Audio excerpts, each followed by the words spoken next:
This young man was named Seomun Yob, a hero who sacrificed himself to save humanity.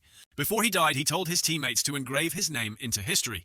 When he opened his eyes again, he accidentally discovered that he had come back to life 17 years after the day the world became peaceful. But how the hell did only the names of his teammates get recorded in history books, while he is the one who directly sacrificed himself to save this world? Ended up as nothing, completely forgotten by everyone. At a dark palace, the surrounding space was filled with smoke and fire. Countless flames shot straight toward the palace, as if trying to completely destroy it. The final dungeon had been cleared. A man rushed over in a panic, shouting loudly while running, "The dungeon is collapsing." The loud commotion from the group had alarmed the Reapers in the dungeon. They swarmed out, filled with hatred, intent on wiping out the intruders. A soldier glanced back to check on the Reapers, while urging hurry up and get to the exit. He forced himself to suppress the fear in his heart and shouted loudly to warn his teammates ahead. "If you stop even for a second, you'll die." The Reapers kept swarming in from who knows where, constantly letting out terrifying sounds from within. Exterminate, eliminate, destroy all the lowly ground dwellers who dare to destroy our land. Seeing that the soldiers scattered in panic, "Damn it, there are too many of them. At this rate, they'll catch up to us." Suddenly, a powerful force descended out of nowhere. The figure of a tall knight appeared, standing firmly in front of the Reaper's spear, in one hand, shield in the other, ready for battle. Without turning back, he called out to everyone. The sound of his voice made the other soldiers stop and turn around in shock. One of them, clearly anxious, hurriedly asked, "What are you doing, Seomun Yob?" The knight turned his head upon hearing that and gave a mischievous smile that didn't suit the situation at all. Pointing toward his teammates, he calmly spoke words that sounded like a final farewell. "If you make it out, each of you has to write me a biography." At another time back in modern life, the streets were still bustling with people. The crowd hurried along without a second thought. Humanity was unaware of a lonely shadow walking among them, striding forward, lost in thought, unaware that they were not the only beings in existence. At that moment, the man in black accidentally bumped shoulders with a young man walking in the opposite direction. The other guy, clearly annoyed, immediately turned and cursed, "Hey dumbass, watch where you're going, you dog." But the moment he finished speaking, that gaze changed drastically. The face beneath the black cloak looked just like death itself. Blood-red eyes flashed with killing intent, and a deadly aura began to surge around him. Establish an underground civilization on Earth. A deadly power engulfed the air around, making the street and ground tremble. Humanity began to panic. Those who lived beneath the surface as residents of the underworld belonged to a civilization completely different from the one built above. Suddenly, a hand reached out from the hazy smoke. A monster appeared out of nowhere, carrying with it a sinister purple mist that drove people into a frantic, terrified escape. Time seemed to warp. The monsters swarmed in, flooding and surrounding a corner of the city, and their numbers only seemed to keep growing. Due to the sudden invasion of the underground dwellers, humanity was on the brink of extinction. The military quickly arrived to respond, and humanity launched a counterattack, but no weapon could inflict any damage on them. The monsters operated under the control of the Reaper, who commanded them. They seemed to possess mysterious powers. The creatures furiously charged at the military forces, carrying within them something that could nullify all of the army's attacks. But this situation couldn't last forever. Not long after, the tide began to shift. The mysterious power of the underground world quickly began to affect humans. Thanks to that, humans seemed to gain a new source of power, and a small number of those affected by it transformed into superhumans, mastering strange abilities never seen before. These superhumans also carried a heavy mission. Together with their newly awakened powers, humanity fought back against the underground dwellers. And the tide seemed to turn for the better, as one by one, the dungeons of the underground world were destroyed. Humanity once again rekindled a spark of hope. And after countless efforts and battles, under the witness of thousands upon thousands of people, at the final dungeon gate, 7 outstanding young men gathered. In the spring of 2005, the 7 strongest superhumans united 7 individuals, representing all of humanity. They conquered the final dungeon, the very core of the underground world, putting an end to the long and grueling war. For their sacrifices, dedication, and achievements, they came to be known as the 7 Saviors of Humanity. They returned and lived in the utmost favor and respect of humanity. They were granted honors, and whenever they appeared, all attention immediately turned to them. They lived in endless fortune and glory. But no battle ends without loss. There was one who never made it back. Humanity returned to a peaceful life, and they did not forget the sacrifice of that hero. At the unveiling ceremony of the Seon Job Monument, Seomun Yob, the leader of the 7 strongest superhumans, was the only one who could not bask in the glory of triumph and rewards. The monument stood tall, a symbol of salvation. While the surviving heroes became stars, this one remained a silent savior. The unveiling ceremony began, and the cloth covering the statue was pulled away. The statue was unveiled in the presence of the other 6 saviors and the overwhelming excitement of humanity. The fallen savior had become a legend, and just like that, 17 years passed. Back to the present day in Korea. At the International Battlefield Arena of Seoul, the game to choose representatives for the International Battlefield was underway. Match A, Korea versus France. The arena echoed with the sounds of fierce energy. It's a major crisis. The sounds of commentary from the match continuously echoed, reflecting the intense tension inside the arena. France had begun their assault, but our players' things seemed unbalanced. They were unable to fight back. Nathan moved with extraordinary skill, effortlessly defeating his opponents without giving them a chance to fight back.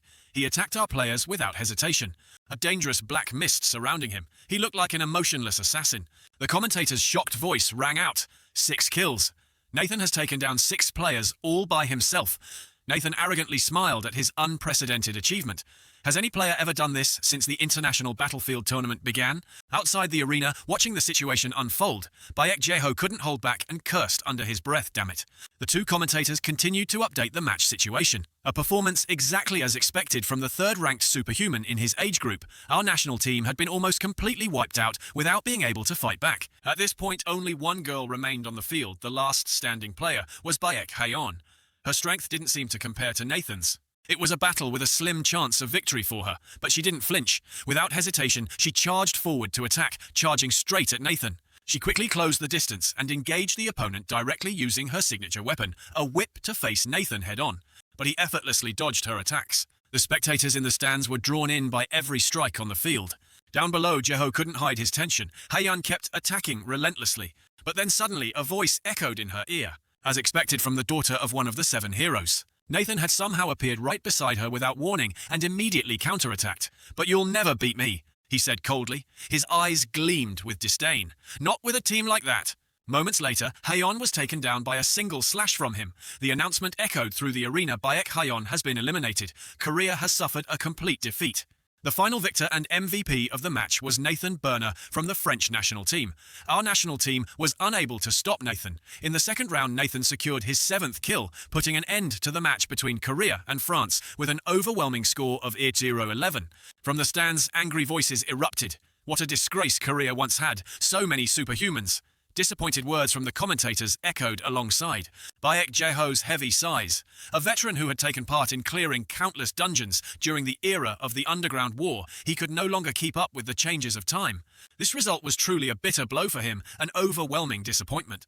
Every comment felt like a stab to his heart, especially for a nation that had given birth to 2 of the 7 saviors, Seo Moon-yeob and Baek Jae-ho. His hand gripped the railing tightly, trying to suppress the emotions welling up inside. And just like that, the match ended in a devastating defeat for one side.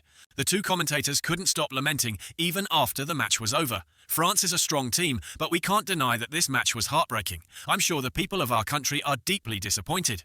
Netizens also voiced their reactions to the result. Is this really a nation can't survive without Seo Moon-yeob? Countless comments from disappointment to blame flooded in. Is this truly the homeland of Seo Moon-yeob and Baek Jae-ho? I'm genuinely heartbroken, lol. I just got slapped in the face by the government again. I should have known when they said they'd ban the battlefield because of its violent nature. How can we participate properly when there's no battlefield player left in the country? The audience in the stands also stood up in unison, shouting in protest. Get off the stage. You call this an international match? Their overwhelming fury was written all over their faces. Change the national team. Baek Haeyeon is the only one with real strength. Within the team, harsh words continued to pour out. Do you think we paid to watch a match like this? Baek Jae-ho stood silently to the side, alone, hearing every word of blame from the crowd. His mind was in complete turmoil. This was one of the 7 heroes, Baek Jae-ho. He quietly looked down at the arena floor. This was the 3rd loss since he had become head coach of the national team. Haeyeon also left her seat at that moment, disconnecting her link module, ending the match.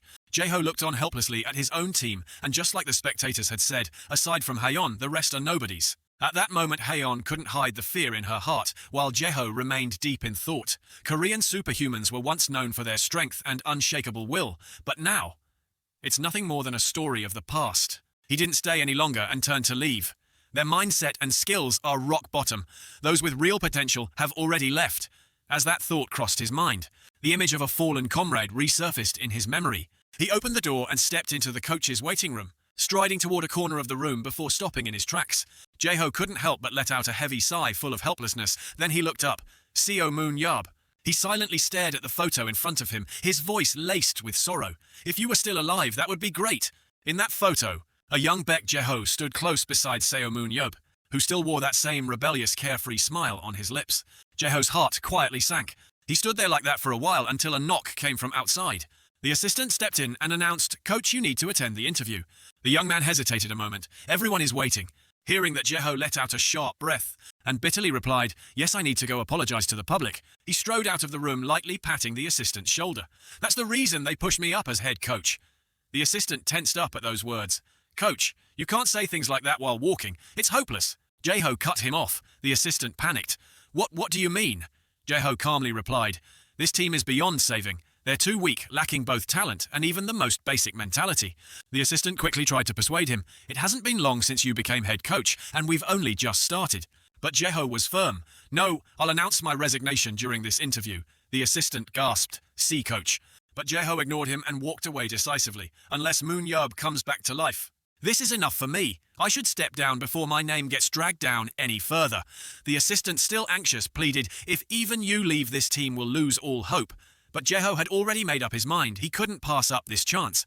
With a face full of resignation, he muttered, "Finally, I get to retire." Suddenly, his phone rang. "Why did you come out from that place?" Jae-ho looked at the caller ID and thought to himself, "The president of the association, probably calling to scold me." Still, he immediately answered, "Yes, President." A rushed voice came through the line. "Have you heard the news?" Jae-ho sighed inwardly that he knew it. Then he replied at once, "About the national team disgracing the country with that humiliating loss. Yes, I saw it with my own eyes." But the voice on the other end quickly interrupted. "No, I'm not talking about that." Jae-ho, growing impatient, asked, "Then what is it?" Whatever was said next caused his face to turn pale. He lost his composure and shouted, "What did you just say? Say that again." At that moment, a dimensional gate opened up in the sky, and from within it, a knight clad in armor holding a spear came falling down, landing right at the site of the Seo Moon-yeob memorial statue. The commotion instantly drew the attention of everyone nearby. The place where he landed was Gwanghwamun Square. The monument stood where three great figures were honored: Admiral Yi Sun-sin, the great King Sejong, and one more man. The man hailed as a legend, the one who had saved 6 heroes 17 years ago by sacrificing himself. That man was Seo Moon-yeob. Amid the crowd, a voice rang out. Someone just fell from the sky wearing armor. Immediately, a group of people rushed toward the base of the statue where the knight had landed, taking photos and filming as the scene unfolded. Immediately, someone in the crowd recognized the knight's identity. "Isn't that Seo Moon-yeob? It's Seo Moon-yeob." Jae-ho stood frozen in shock at the news, completely still, while the voice on the phone kept shouting, "Are you deaf? Didn't you hear what I just said?" At that moment, Seo Moon-yeob stirred slightly. The people gathered around gasped and erupted in excitement. Seo Moon-yeob has returned alive. Waves of overwhelming power clashed in the air, creating a tense and electrified atmosphere. Alone, Seo Moon-yeob stood amidst a swarm of Death Knights, his jaw clenched and eyes sharp with caution. Suddenly, one of them lunged at him from behind, but he quickly sensed the ambush and struck it down without hesitation. Yet countless more surged toward him, causing a flicker of worry. He swiftly regained his composure, and the long spear in his hand began to shine brilliantly. A determined glint flashed in his eyes. The Death Knight circled and stalked him relentlessly. At that very moment, the massive portal behind Seo Moon-yeob slammed shut completely. Seeing that, he muttered to himself, "The dungeon gate." A flicker of relief passed through his eyes. It's finally closed. Gazing at the shadowy figures of the underworld before him, now with no more burdens holding him back, he said calmly, "Well then, that's fine." Without hesitation, he shifted into a life-or-death combat stance. Seo Moon-yeob shouted loudly, "Why don't we just settle this with a fight to the death?" Back to reality, a pair of eyes suddenly snapped open. Seo Moon-yeob, dressed in a hospital gown, sat up abruptly from a nightmare. He sat there gasping for breath for a while. At that moment, a nurse walked in. "Ah, patient, you're awake." Seo Moon-yeob rubbed his head in confusion. He hesitantly asked the nurse, "Where am I?" The nurse immediately responded with concern, "How are you feeling now? This is a hospital." Upon hearing that, Seo Moon-yeob was utterly stunned. "What?" From the VIP hospital room of patient Seo Moon-yeob came a piercing shout. "It's 2022, not 2005. He gripped the blanket tightly in disbelief. "This doesn't make any sense. When I entered the final dungeon, I was definitely in 2005. The nurse looked a bit unsure of what to do, but still patiently explained, "You must be very confused, right? I think I should explain your current situation a bit, but hold on a second." Then she turned and picked up the TV remote, turned on the television, and pointed to the screen. "Do you see that over there?" The TV was airing a news broadcast, and the headline was about him. "This is today's news. The anchor's voice rang out. Seo Moon Yob is currently receiving treatment at the hospital. Seo Moon Yob listened attentively. Seo Moon Yob, the leader of the 7 heroes who was rumored to have died, has returned after 17 years and is now undergoing treatment. The screen showed an image of him falling from the sky. Mr. Seo Moon Yob fell from the sky at Gwanghwamun and was discovered right in front of his own statue. Although he was unconscious, doctors reported that his life is not in danger, and he only sustained minor injuries. Gwanghwamun, which means light fire door, is the name of the northern gate of Gyeongbokgung Palace. During the Japanese occupation, soldiers destroyed much of the palace and moved Gwanghwamun to the east to diminish the palace's significance. They later built the government building on the original site of Gwanghwamun as a symbol of their power. It was finally restored in August 2010 and has since become a tourist attraction. Seo Moon Yob continued listening intently to the news, not missing a single detail. He was still wearing the exact same gear he had on when he entered the final dungeon back in 2005. And perhaps because he was a superhuman, his appearance hadn't changed at all after 17 years. But the next piece of news left him bewildered. Therefore, some experts are cautiously proposing that a space-time distortion might have occurred. That concludes today's news report. Even after hearing the broadcast, Seo Moon Yob couldn't shake his confusion and doubt. Has it really been over 10 years? But just a few days ago, it was still 2005. The nurse patiently replied and pointed toward the window. That's right, that's why it's so chaotic out there. Seo Moon Yob followed her gesture and looked outside, only to see a massive crowd of reporters already gathered. After you were transferred here, the journalists rooted themselves out there like that, she explained. The reporters were watching his every move, their cameras aimed directly at him, as if afraid to miss a single shot of his return. Seeing that Seo Moon Yob clenched his teeth and cursed, "These bastards are still the same as before. It's been 17 years. Then he turned to the nurse and said, "Let me borrow a mirror for a moment." The nurse quickly responded, "A mirror. Just a second, I'll get one for you." She promptly brought him a mirror. "Will this do?" He immediately took it and stared into his reflection. Seeing a face that hadn't changed at all left him stunned. I really haven't aged a bit. He could hardly believe what he was seeing. A storm of questions swirled in his mind. There's no way a 47-year-old could look this young. Did space-time really get distorted? That's impossible. I've never even heard of anything like this happening over the past 17 years. But if this world is the future 17 years later, then what about my current self? Suddenly, something seemed to click in his mind. Wait. His face went pale as he quickly turned to the nurse, stammering, "By the way, my savings." The nurse, being someone who kept up with the news, was able to respond immediately. "Oh, that well. All of your previous assets, in accordance with your wishes, were entirely donated to the Child Protection Association. Because of every child you saved, Seo Moon Yob, you donated everything you had." Hearing that, he cursed under his breath, "Damn it." Then stammering, he asked a few more questions, and the nurse patiently answered, "What about my house? It's been turned into a museum because it was the birthplace of the famous S. And my car, it was auctioned off for charity." Upon hearing this, Seo Moon Yob looked like a man who had lost his soul. He trembled, clenching his fists as he thought about his own future. He couldn't stay in the hospital forever. Not only was he broke, he was basically homeless now. At that moment, he looked utterly dejected at the pitiful state he was in. Damn it, if I had known, I would have kept a little for myself. The nurse could only give an awkward chuckle, "Ah ha ha ha ha," before gently offering him some comfort. "Don't worry too much. You're the hero who saved the world. Do you really think anyone would forget that? In fact, Mr. Baek Jeho has already heard the news about you and contacted us. I'll call him now to check when he'll be coming." With that, she made the call immediately. He said he'll be here soon." Seo Moon Yob, now a bit more composed, nodded, "I see." Seeing that he had calmed down, the nurse politely excused herself. "I'll step out for a bit. If you need anything, please feel free to press the call button." The door to the hospital room slowly closed behind her. Seo Moon Yob sat there in a daze for a while, lost in thought. Even though he had witnessed everything with his own eyes, he still couldn't believe it. He decided to wait until his close friend arrived. "I'll ask Jeho for the full details later. For now, I should check the condition of my body first." With that, he immediately activated his superpower, the Analyzing Eye. A status panel appeared in front of him. Analyzing Eye, the eye that can analyze and visualize the talents and abilities of living beings. Only the user can see this information. This was the very superpower that allowed him to become the world's strongest superhuman. He thought to himself about his ability. This eye doesn't just assess the target's current abilities. This was truly an invincible superpower. Not only could it assess current ability, but it could even measure future potential. That was the reason behind his unparalleled strength. Thanks to it, he was able to grow faster than anyone else. As a result, he rose to become a raid leader early on, storming dungeons while still young. He had already been featured on the front pages of major newspapers with glorious headlines like Dungeon Bad Boy, Charges in Like a Meteor, and the youngest raid commander yet. With another successful raid under his belt, in a newly discovered dungeon, his fame only continued to rise. But it didn't stop there. He even had people come begging to become his disciples. Please take me as your student. And the one who said that was none other than Bayek Jeho. Jeho would later become one of the 7 heroes. His superpower allowed him to clearly understand the abilities of the person in front of him. Target Bayek Jeho. Human. Strength 4270, Agility 65-100, Speed 60-99, Endurance 39-69, Intellect 59-90, Skill 35-70, Aura 33-72, Superpower Teleportation. After reading the stats, he was slightly surprised. What the hell, I thought he was just some low-tier guy. But I didn't expect his potential to be this high. After some consideration, he finally agreed. All right, I'll take you as my disciple, but if you die while following me, I won't be held responsible. Jeho was momentarily stunned, but quickly pulled himself together. What understood, I'll do my best to survive, also nurtured by these very eyes. Back to the present, he scanned through his own abilities. Target SEO Moon Yob. Human. Strength 79-79. Agility 97-97.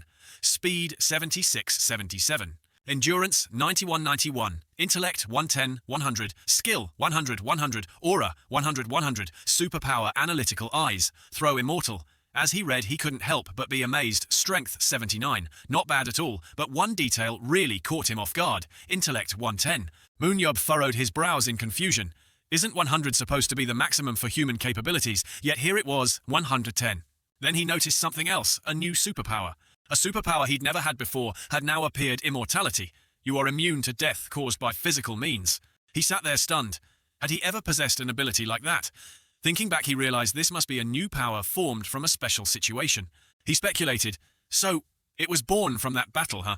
Then it was as if something clicked in his mind. But before he could finish that thought, a voice called out from outside the door, Yob. He immediately turned toward it and saw Jeho rushing in, breathless. He softly spoke, still slightly uncertain. Are you Jeho? The moment Jeho laid eyes on him, tears welled up instantly. His voice trembled. Yob, you really came back. Seeing Jeho like that, Seo Moon Yob smiled warmly. Looks like you've gotten more soft-hearted, huh? Bayek Jeho quickly wiped his tears, but in the end he couldn't hold it back.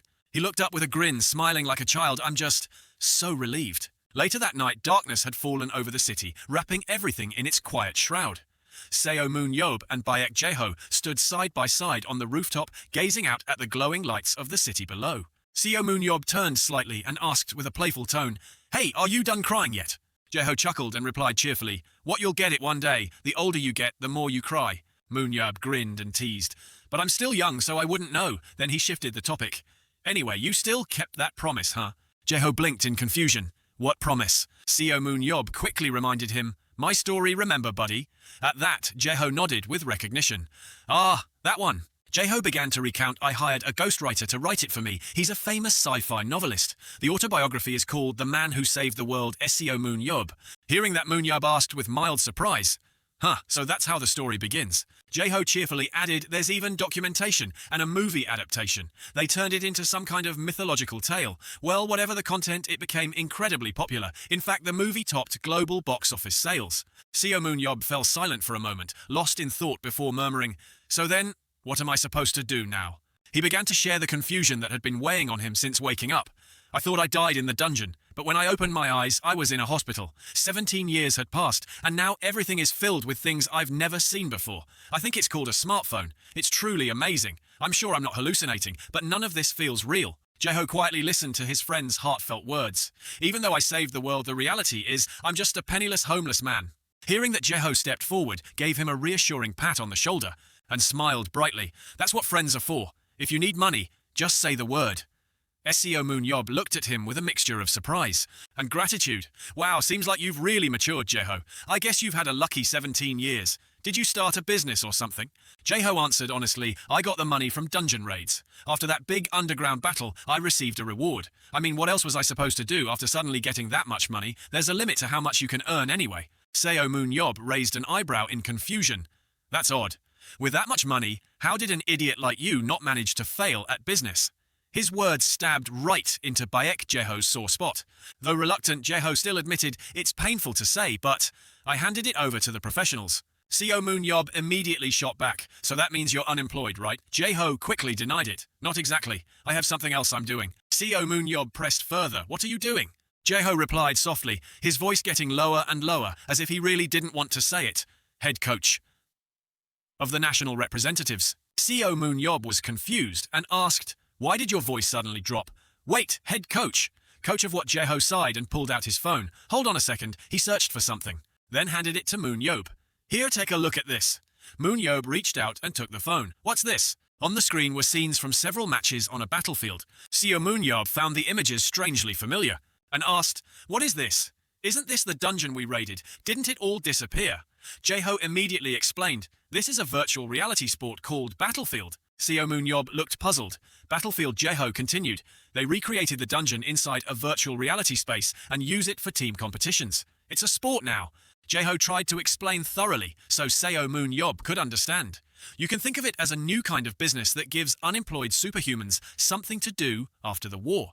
But since it was insanely popular from the very start, it's now become the most mainstream sport." Seo Moon Yob finished watching the video and commented, clearly unimpressed, "Feels like a bunch of kids messing around trying to mock me." Jeho immediately defended it. "That's not true. High-level players aren't just on par with the 7 heroes. Winning the Battlefield World Cup is considered a matter of national pride." Seo Moon Yob nodded slowly. "So that's how it is, huh?" Then he suddenly asked, "So what's South Korea like these days?" Jeho blinked in confusion. "Huh? What do you mean?" Seo Moon Yob teased, "Going deaf in your old age," then repeated his question, "What's South Korea like now?" Before Jeho could answer, he made a guess. "Even though our population is small, we've got a lot of powerful people, right? If it's just some kid's game, then I bet our ranking's pretty high." As he spoke, he casually picked up a cup of water, aiming to toss it into a trash can across the rooftop. "That distance is about..." Jeho hesitated, unsure how to respond. After a pause, he finally mumbled awkwardly, "To be honest, Korea is dead last." The moment those words landed, Seo Moon Yob missed his throw, the cup flying off target. He froze on the spot, completely stunned by Jeho's response.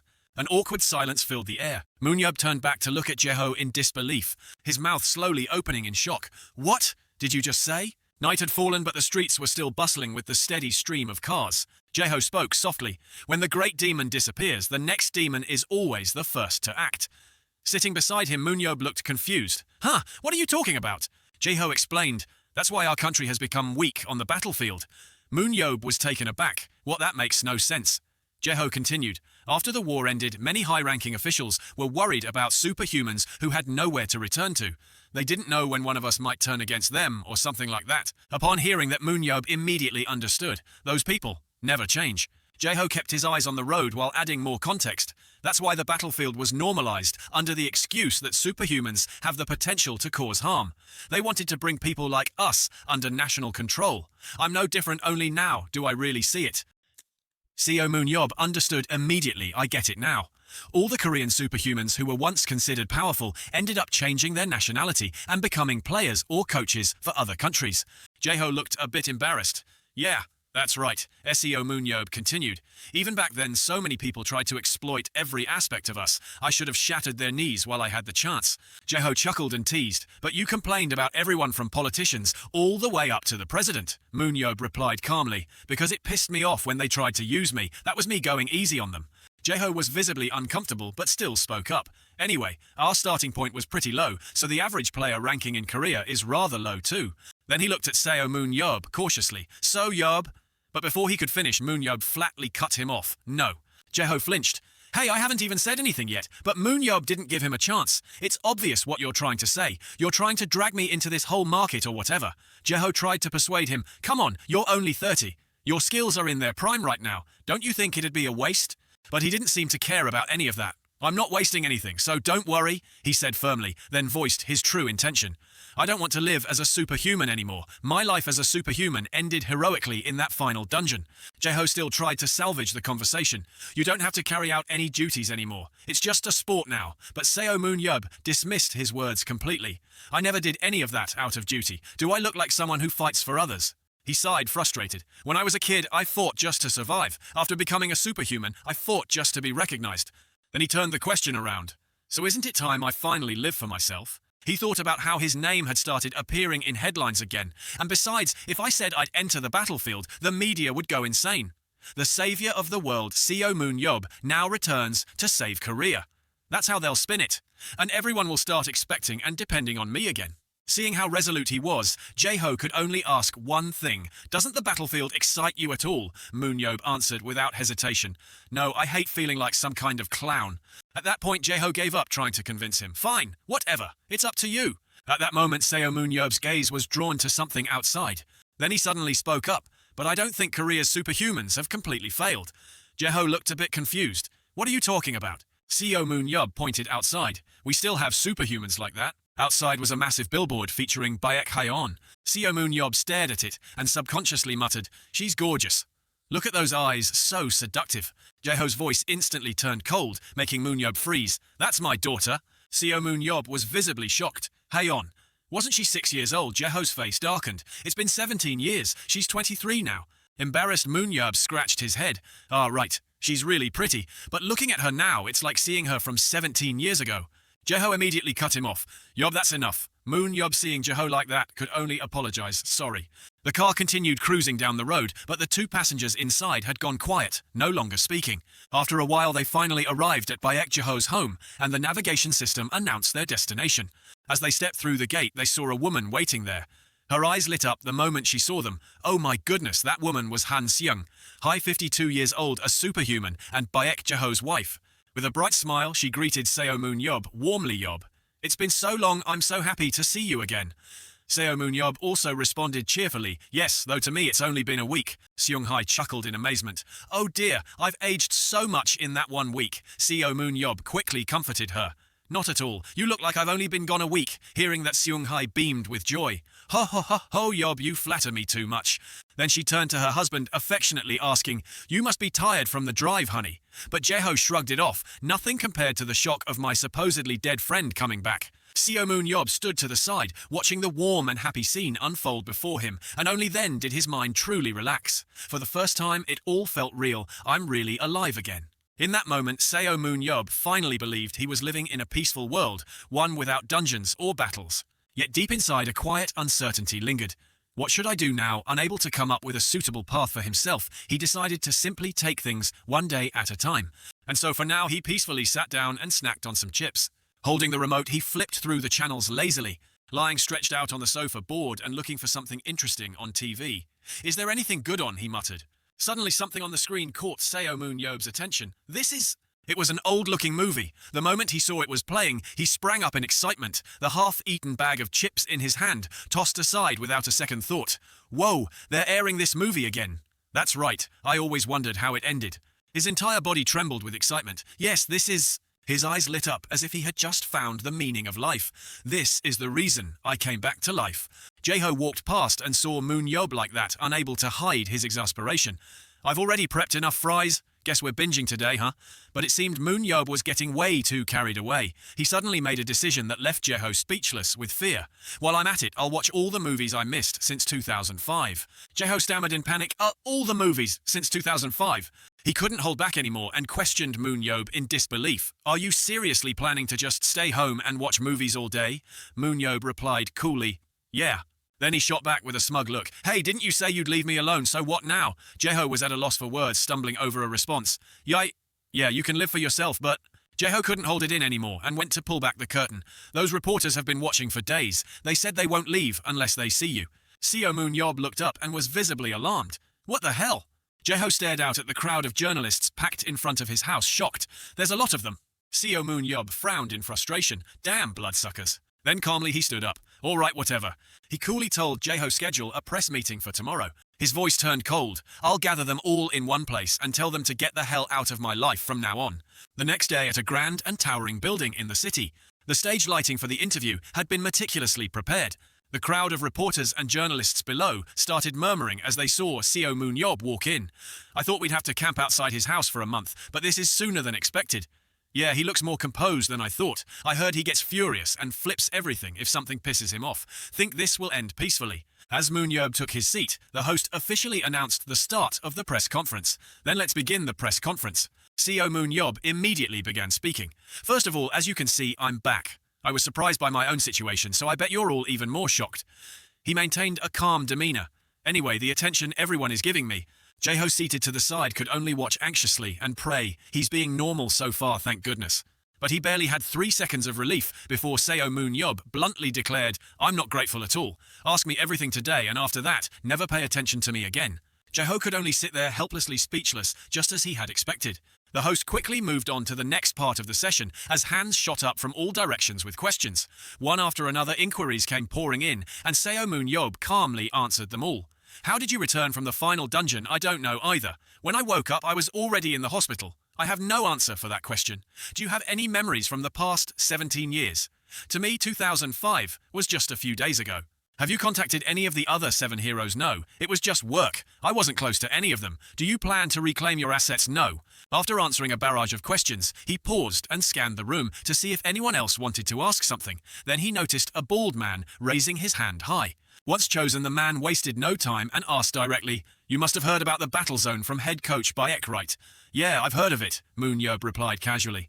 Then the man asked bluntly, "Do you plan to become a player?" The bluntness of the question shocked the entire room of reporters. Even Jae-ho tensed up a bit, but unlike everyone else, Seo Moon-yob remained calm and gave the shortest, most direct answer possible. Nam Jae-ho couldn't help but cover his face in exasperation.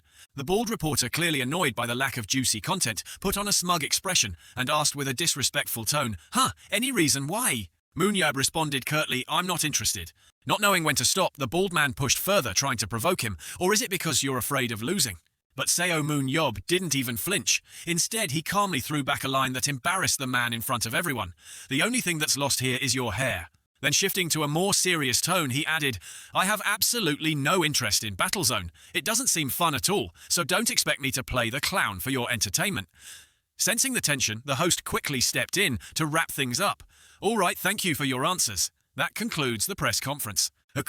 Seo Moon-yob calmly finished his final words. "I hope everyone's curiosity has been satisfied. Please stop bothering me." Then he stepped away with a simple, "Well then, goodbye." As he turned to leave, Jae-ho stepped forward to help wrap things up.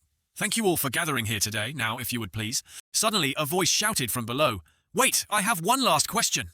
Without hesitation, the reporter asked, "Yesterday the player Walker mentioned you. He said the 7 heroes are nothing and that none of them can touch him. What do you think about that?" Seo Moon-yob looked a bit surprised at the mention, Jero Walker.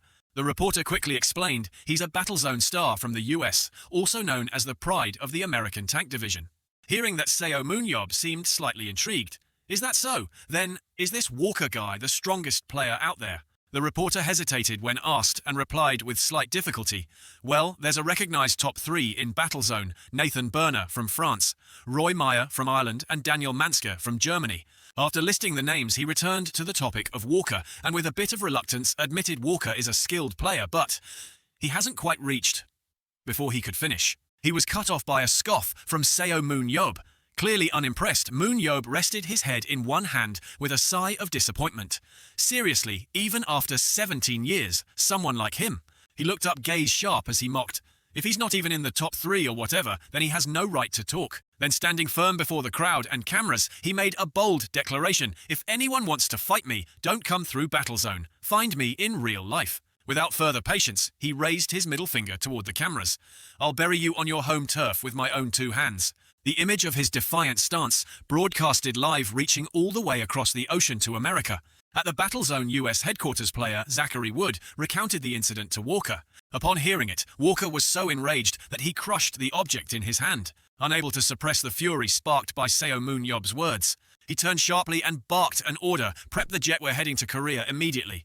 Meanwhile, Jae-ho exclaimed in disbelief, "A match with Team USA." Frustrated, he shouted over the phone, "How can you spring this on me without any notice?"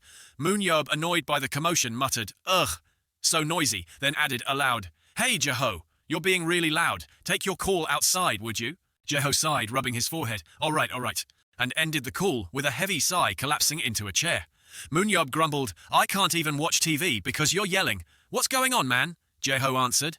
"We've got an A-level match against the US in 2 weeks. Moon-yob rolled his eyes. Yeah, don't care." Jae-ho snapped, "This is all your fault. Don't you remember Jero Walker?" Moon-yob frowned. "Who now?" Jae-ho crossed his arms and reminded him, "The guy who provoked you, the one you said you'd bury behind your house." Moon-yob replied half-heartedly, "Ah, that guy." Jae-ho sighed. He's clearly furious after you publicly humiliated him. SEO Moon Yob commented, "What a child, all this over that." Jae-ho continued, "You said he wasn't one of the top 3 players. He's clearly sensitive about that. He wants to face you, but since you're not playing Battlefield, I think he's trying to drag the Korean team into it instead." SEO Moon Yob asked, "What do they want with me? That guy's a weirdo." Jae-ho groaned, "Ugh, why is this happening to me?" But Moon Yob couldn't care less. "Good luck, buddy. I'll be here lying down waiting for you." Jae-ho turned pale with frustration. "You, but SEO Moon." Yob added, "Wait, if there's going to be a match between national teams." He pointed at Jae-ho. "Doesn't that mean Haeyeon will be there too? You said she's part of the national team." A moment later, a loud voice called from outside the door. "Mom, I'm home." SEO Moon Yob grumbled irritably. "She scared the hell out of me. Who is that?" His eyes shifted over and he was quickly caught off guard. Haeyeon's mother smiled and responded to her, "Oh, you're home earlier than expected." Haeyeon beamed. "I rushed home when I heard Uncle was staying with us. Also, I wanted to see you and Dad too." She asked eagerly, "Where is he?" Her mother replied, "He's watching TV in the living room." Yob waved at her, "Hey." Haeyeon lit up and ran toward him. Throwing her arms around him and exclaiming, "Uncle," he replied. Haeyeon, thinking about how much you've grown, almost gave me a heart attack. She didn't mind at all and grinned. "You really came back." He laughed and replied while patting her head, all right. I was actually worried you might have forgotten about me by now." Haeyeon quickly reassured him. "How could I forget I used to play with you all day long? I loved it when you always brought snacks or chocolate. Mom and Dad never let me have that stuff." He chuckled. "But you've definitely grown up now. People say kids grow up so fast." She teased with a grin. "Of course, I'm 23 years old now." He asked, "So you came back because of the A match, right?" Haeyeon quickly countered, "No, I came back to see you. That match is just a side quest." SEO Moon Yob nodded. "I see." Haeyeon then asked curiously, "But Uncle, I have something I want to ask. Are you really not interested in Battlefield?" He frowned. "Did Jae-ho tell you that? Sorry, but I'm just not interested in things like that," she exclaimed. "Why?" He pointed at the TV while replying, "Your uncle has a lot of things to do." She clung tightly to his arm. "Even if I ask you like this," Moon Yob reflexively declined. "No way." She pouted. "You've changed." Moon Yob snapped. "I think it's pretty clear everyone's changed." She said sadly, "You used to always give in to my begging." He crossed his arms and replied, "Yeah, but the only thing you ever begged for back then was snacks." Haeyeon continued, "But that's okay. I have another request. I have to go to a transformation test at the association. Can you come with me?" He asked back, "Transformation test, what's that?" Then sighed, "Hayes sounds annoying." Haeyeon kept pleading, "Can't you at least do this one thing for me, please? Dad said he's too busy to go." After hearing her beg for a while, he finally gave in. All right, he sighed. "I'll go with you. So, where are we going exactly?" She smiled brightly and teased, "You'll know if you come with me. At the Korean Battlefield Association welcome player Haeyeon and Mr. SEO Moon Yob." The receptionist greeted as the guide stepped forward and gestured, "Please follow me." SEO Moon Yob and Haeyeon entered, and the guide continued, "I'll first assist with player Haeyeon's transformation test." "All right," Haeyeon nodded. The system voice echoed, "Weapon and armor scan in progress. 3, 2, 1, scan complete." Synchronizing with transformation.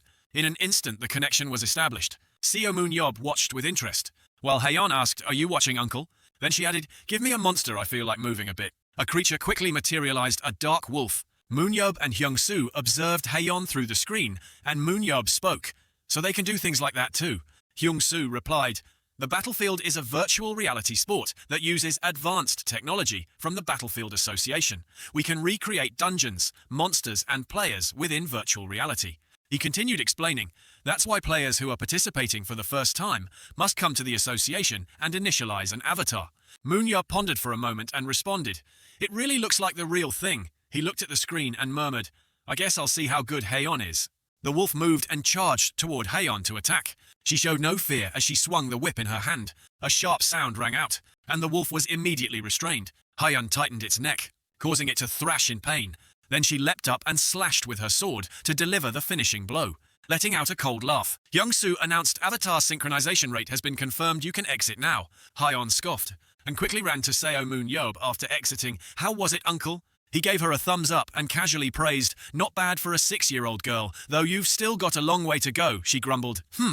Then why don't you try giving me a little challenge? And for your information, I'm 23 now." He replied, "I already told you I'm not going to compete in the tournament." She had no intention of letting it go. "No one's asking you to. I'm just telling you to at least try a little." She continued pleading, "Besides, I'm really curious. I've heard so much from my dad about how strong you are, but I want to see it with my own eyes. When I was finally old enough to watch you fight, you had already disappeared." Seo Moon-yob was moved by Haeyeon's words. He sighed and agreed, all right, I'll do it. Haeyeon's face instantly lit up with excitement, prompting Seo Moon-yob to remind her, I'll only do this once, just because you asked. She continued, really thank you, Uncle Hehe. Young-soo stepped in. So Moon-yob, are you going to give it a try? He smiled and explained, normally we'd have to run a test to measure all your stats before initializing the avatar, but since you're not actually participating in a real match, I think we can run a quick avatar trial right now. Haeyeon added, yes, it'll be so much fun. Seo Moon-yob asked, so I just need to go inside, right? Young-soo explained, if you go in like this into a standard module, your avatar will enter unarmed. He guided him while two others struggled to carry out his weapons. First, you need to retrieve your weapon. Seo Moon-yob held them in his hands and pondered, they're quite different from what I usually use. They're too light for their size. Young-soo explained, what you're holding is standard battlefield equipment. Players usually use custom-made gear, but since this is a testing room, we only have standard equipment. If you don't find them comfortable, you can ask us to make something else. He threw the shield away and gripped the spear in one hand. No, it's fine. Moon-yob muttered, one spear is enough and this thing is just annoying, so let's get started. He quickly connected to the system. Battlefield connected to a virtual dungeon. I guess I'll see how to test this thing. The system continuously announced summoning weapon data, full body scan complete. An avatar will be created based on the scanned information. Young-soo spoke up, Mr. Seo Moon-yob, can you hear me? The place you're standing in is a virtual zone, replicated exactly like the real testing area. Seo Moon-yob muttered as he felt his body. The sensation was quite similar to when he passed through a dungeon gate. Young-soo continued guiding him through the screen. Look at the control panel. It seems like there's no issue with the synchronization between your avatar and your real body. Haeyeon added, good luck, uncle. Seo Moon-yob stretched his muscles and said, all right, try throwing anything at me like you did with Haeyeon. Young-soo replied, okay, got it. Then pressed a button.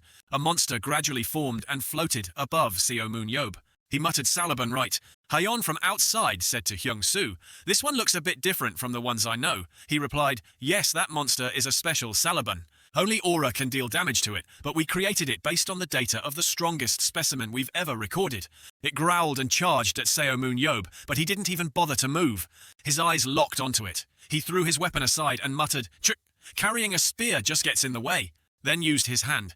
Seo Moon-yob touched the monster and flicked his finger, finishing it off in a single blow. Young-soo and Haeyeon were stunned, and she exclaimed, that's insane. You killed the Salaban with just a finger snap. Seo Moon-yob replied, no need to shout about it, so this is what happens when it dies. Young-soo added, Salaban isn't exactly the toughest monster, but it's definitely not something you can kill with just one finger. He continued, hey, clean up that mess and summon another one. I want to test something.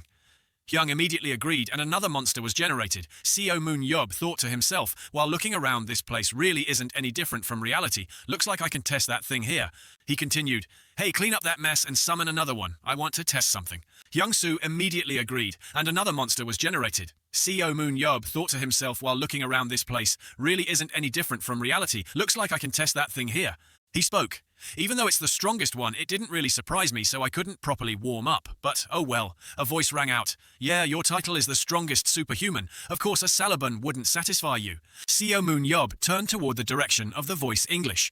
Outside, Young-soo and Haeyeon watched the control panel in confusion. Why is this happening all of a sudden? She asked curiously. He continued. The problem is the screen is flashing with a bright red warning. Young-soo explained someone is trying to connect here using an external module. Gerald Walker appeared, landed, and looked at Seo Moon-yob, then spoke, does your previous invitation still stand? Seo Moon-yob looked at him without replying. He continued, you invited me, so I came to find you. Why are you staying silent? You look like you're scared out of your mind. Surprised I actually showed up. I don't care if it's 7 heroes or 8. I'll prove it's all just empty titles now. With that, he immediately charged. Forward to attack die. Seo Moon-yob didn't even bother to dodge. He swung his attack down, then was shocked and thought to himself, he's not there. Seo Moon-yob responded from behind, startling Gerald Walker. You thought I was scared. He appeared behind him and continued, not a chance. Seo Moon-yob smiled. I was just wondering how good this test run could get. He faced off against Walker, who held a shield in one hand and a spear in the other, while Seo Moon-yob only held a single spear. Haeyeon was stunned. How is that possible? Jin-tae answered her, don't worry too much. The door opened, and Jin-tae appeared with several others standing at the entrance. He spoke, I gave permission for this, so there's nothing to be concerned about. Young-soo and Haeyeon were shocked. Chairman Dad, I thought you were busy. He continued, this matter had already been discussed beforehand, but I suppose neither of you were informed. I apologize for causing you concern, and ding. Park Jin-tae smiled. Is this enough now, Manager Emma? Emma responded, thank you for your cooperation, Chairman, even though our request was a bit demar. He chuckled to himself, recalling old memories with Moon Yob. That guy owes me a lot. If he has any conscience, he won't be able to say a word. I'm the one who should feel grateful for this. He observed Moon Yob while calculating, with this opportunity he might actually get interested in the arena. Seo Moon Yob swung his spear, and Gerald Walker blocked the strike. He counterattacked without backing down. The two then backed away, standing apart. Seo Moon Yob on one side, Gerald Walker on the other. Watching his opponent Seo Moon Yob, thought this guy's better than I expected. Then activated his analysis skill. He was shocked both strength and endurance were at 100 meds. He's a true monster, and his willpower is at 87. He thought to himself, I assumed he was just a hot-headed fool, but it looks like he's got some real skills to make up for that stupidity.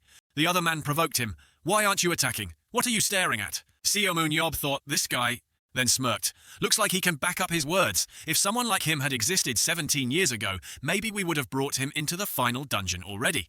He calculated that the man's superpower was perfect for testing. Then recalled, that thing I discovered when I woke up in the hospital. I was planning to use it against the Saliban, but now that I've met this guy, let's try it on him instead. With that thought, Seo Moon Yob charged forward recklessly. Gerald Walker swung his weapon and clenched his teeth, thinking, if that's all you've got. He struck down, I can see your move so clearly. Then his eyes widened in shock. He stopped right in front of me. Seo Moon Yob smirked and said, let me show you something interesting. He then took a direct critical hit from Gerald Walker.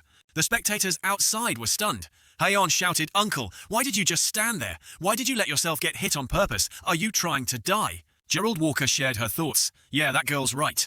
He was stunned as he recalled Seo Moon Yob stopped attacking and didn't back away at all, like he wanted to die. What is this guy? While he was still thinking, Seo Moon Yob's voice rang out, damn, that hurt more than I expected. In an instant, he charged at Gerald Walker, forcing him to dodge immediately.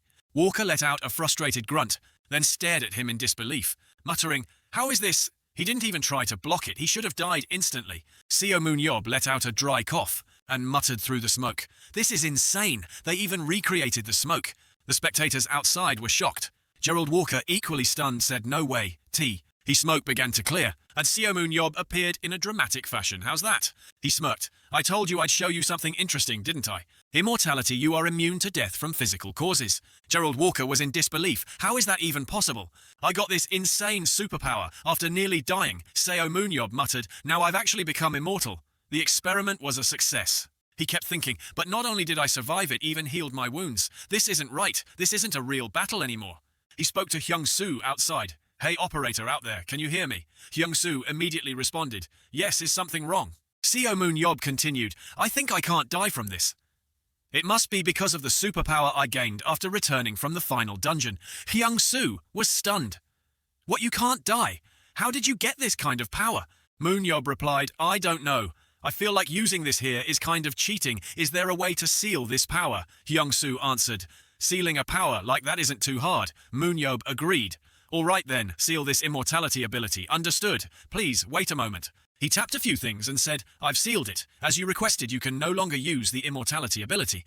The other side asked in confusion, immortality? Seo Moon Yob explained, yeah, it's a new power, so I wanted to test it out, but if I stay immortal here, you'll just run around bragging that you lost because of it. Gerald Walker tightened his grip on his weapon, stepped closer, and tossed the weapon back to him, saying, you really are the arrogant bastard they say you are. Now let's see if your skills live up to the rumors too. Moon Yob caught his weapon easily and smirked. Of course, reality is different from rumors because I'm way stronger than what they say. He responded, I'll see that for myself. Now stand up, you've got no excuses left. Let's fight.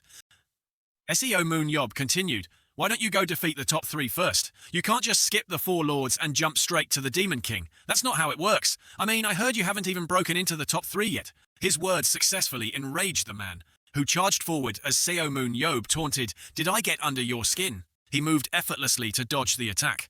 Gerald Walker backed off in shock, thinking he disappeared. Seo Moon Yob appeared behind him over here. Gerald Walker's eyes shifted instantly as he tried to read Moon Yob's movement, thinking he's going to strike from behind. But the tip of Moon Yob's spear appeared right in front of him.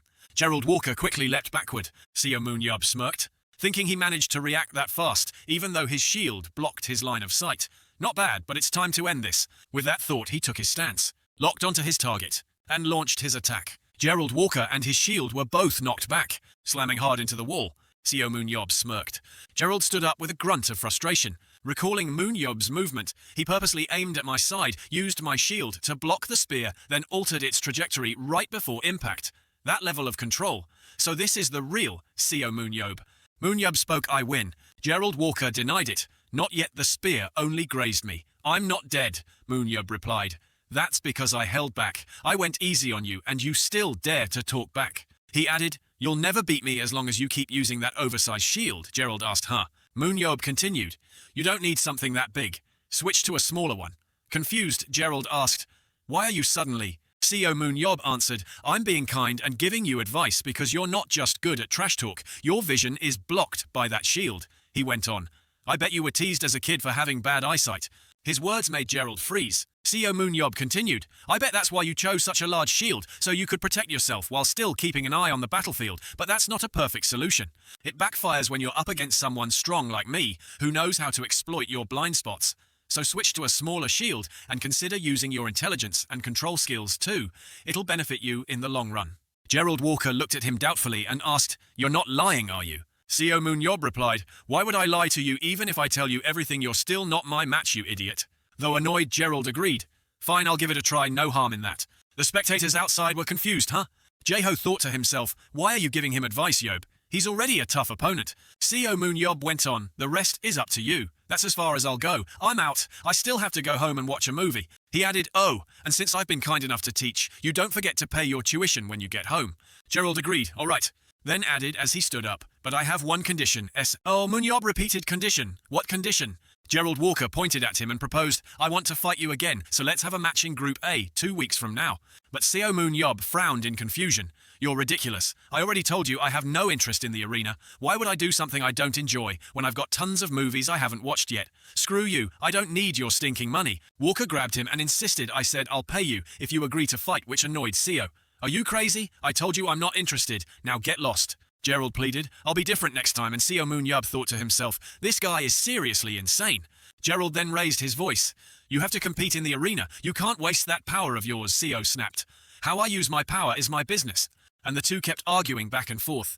Park Jin-tae saw an opportunity in it and smirked, thinking, looks like I can take advantage of this. The next day, while Seo Moon-yob was watching his show Sassoon Mr. Juni, mumbling, so they're finally getting together, huh? A strange voice suddenly cut off the stream with an emergency announcement, making him sit up in frustration. What, it was just getting good. The TV reported, although Seo Moon-yob recently made a firm statement refusing to join the arena. We've just received word that his recent duel with Gerald Walker might change that. Though the audio from the match was unclear, an anonymous source claims that if Team USA wins every match in the upcoming Group A round against Team Korea, Seo Moon-yob will join a friendly match between the US and Korea, or a match requested by Team USA. As Seo Moon-yob listened, the expression on Seo Moon's face became even more unpleasant as he listened to the news, and the source even said that Seo Moon-yob himself had accepted those conditions. He stood there with his mouth wide open.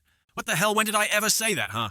At the Korean Arena Association. Seo Moon shouted loudly, so I asked him why it turned out like that. He slammed the table and shouted in Jin-tae's face. Who the hell is that anonymous bastard? I'll kill him with my own hands. Bring him out here right now. He went on, and what the hell is this video? He said while holding up the video, just a glance, and you can tell it was deliberately edited to cut out the part where I said I wouldn't play.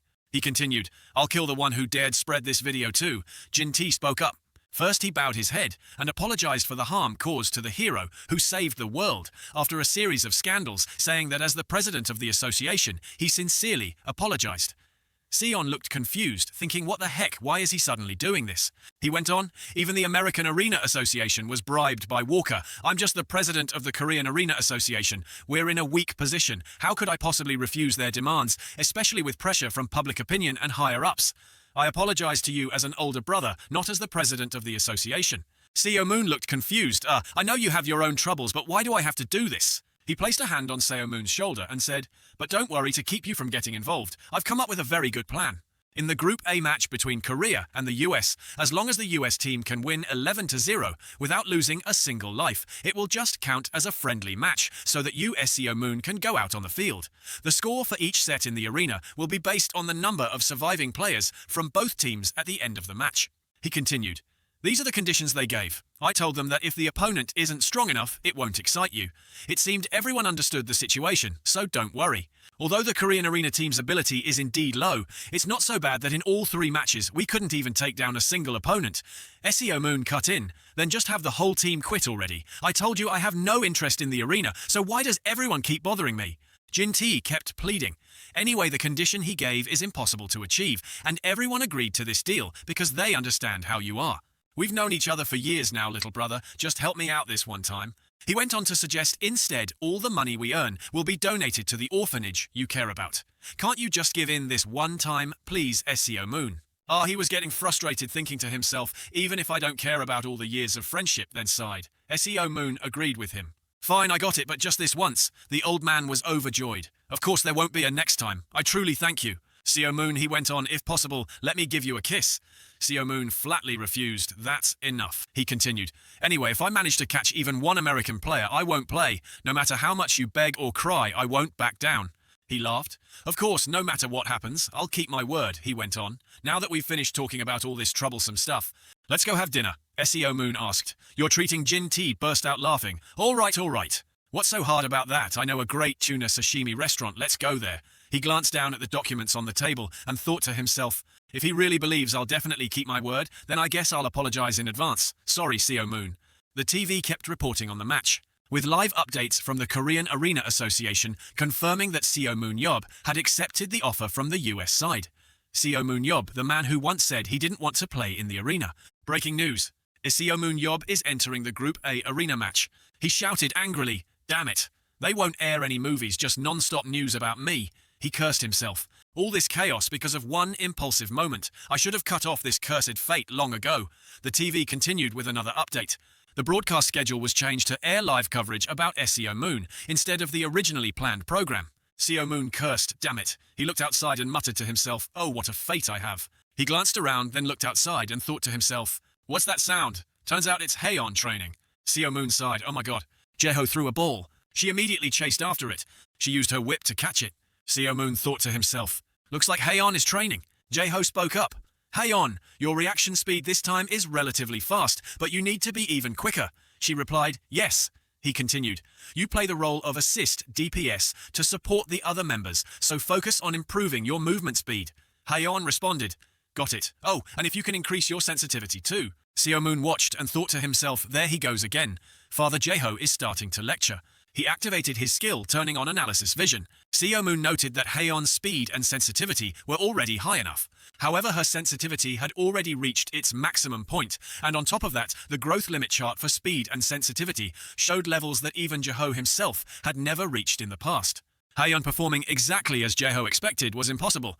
However, her growth limits in strength and endurance had surpassed Jaeho's, so how could he expect Haeon to play as an assist DPS? He thought to himself, beak Jaeho, this method might have worked for you, but it's wrong for Haeon. She sat down on the ground exhausted and rested for a moment saying, I'm so tired. He looked at her thinking if even Haeon, the ace of the Korean team, is only at this level. Then he thought to himself, we might not even be able to take a single life from the American team. Jaeho spoke up. No, you're still a bit short. Just a little more training and you'll get there. SEO Moon replied to Baek Jaeho.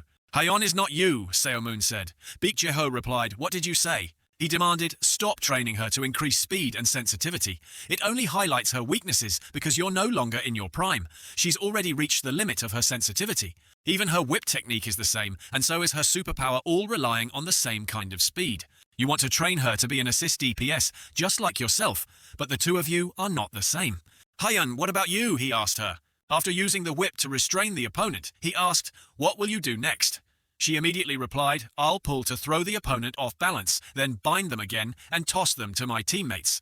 He pointed at her, wrong, you're wrong. You have to finish them off yourself. Playing like an assist DPS in your father's style won't work. Your teammates have lower speed and sensitivity than you. They won't be able to finish off the opponent like your father did, so right now, strength and swordsmanship are what matter most to you. You have to end it yourself with your sword. He picked up the sword and spoke. I'll show you once, watch carefully, it's not that hard. He took his stance, one hand holding the whip, the other holding the sword. SEO Moon said, like this. He swung the whip and bound the target, then immediately continued the moment he caught them. He slashed down, swinging his strike. Haeon was stunned. SEO Moon asked again, did you see that clearly? Neither of them responded. Seo Moon continued, because you can't make the opponent stop breathing with just the whip, you also have to control the sword as skillfully as you do the whip. That's why I said training strength and swordsmanship is essential.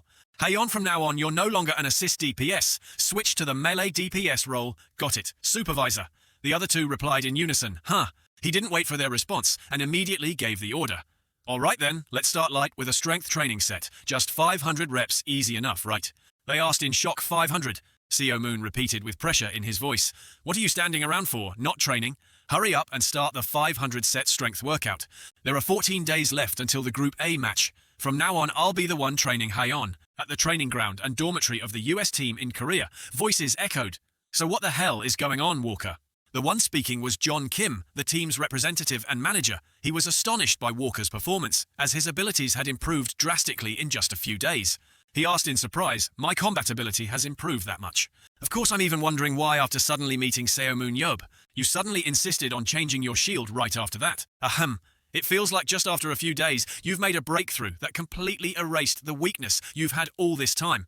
If you can maintain this form, you'll definitely make it into the top 3. He continued, of course it takes a lot of training to achieve such a big change. However, until you've fully mastered it, we might struggle a bit against speed-based players like Nathan, but in the long run, this will be a huge gain. He asked if we were to convert the value of this progress into money, how much would it be worth? The other man responded quickly without even thinking. In my opinion, it's worth more than $10 million, and if you master this skill at the next contract renewal, you'll receive at least that much in salary. He muttered, $10 million, huh? Then he continued, in that case, send Seo Moon $10 million right now. The manager was stunned. What did you say, as in a consultation fee?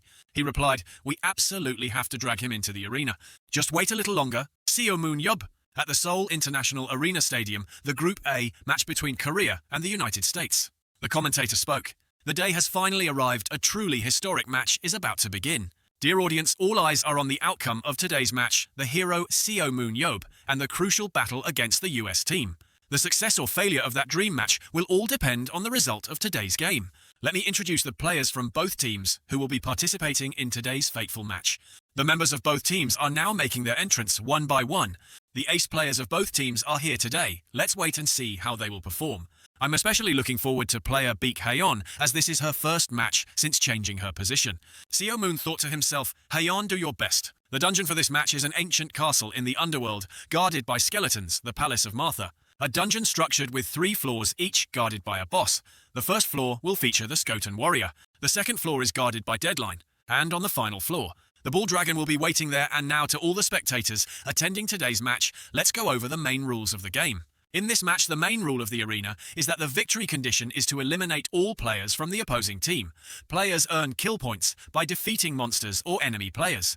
The more kill points a player has, the greater the glow they emit, and the color of the glow also changes based on the total number of points earned. The players are now entering the arena. What kind of result will we see in today's match? Well then, round 1 begins. The match is underway. The members of the US team are moving together. Team USA has made their move and is now facing off against Skotan on the first floor. The Skotan horde appeared and they charged forward to confront them. A hunt has begun, calm and calculated, with everyone advancing at the same time. The US team, with relatively slow movement speed, has plenty of experience from previous hunts. They take pride in their defense, known as the Iron Wall. So today, what strategy will they use to face off against our players? Meanwhile, Hayon focused, thinking to herself, just follow what I've practiced. As I'm narrating the situation of the US team, the Korean team is also advancing at a very fast pace. The commentators said, what's going on? The Korean team is ignoring Skotan and running straight through. In the second sector, they're also rushing past Skotan. They moved forward. Hayon thought to herself, good, we're doing well. Keep running like this. As long as we stick to this strategy, we'll have a chance to win. Previously, the Korean team always fought long battles, but today they chose to fight the bosses, first seeming to follow a rather risky offensive strategy. However, if this strategy succeeds, they could earn a lot of kill points, and if they manage to defeat the boss within a few minutes, the first floor will be sealed off. If that happens, it will be difficult for Team USA to execute their strategy. And finally, the ones facing the boss Skotan warrior on the first floor are the Korean players. They are advancing to fight the boss. Someone spoke up.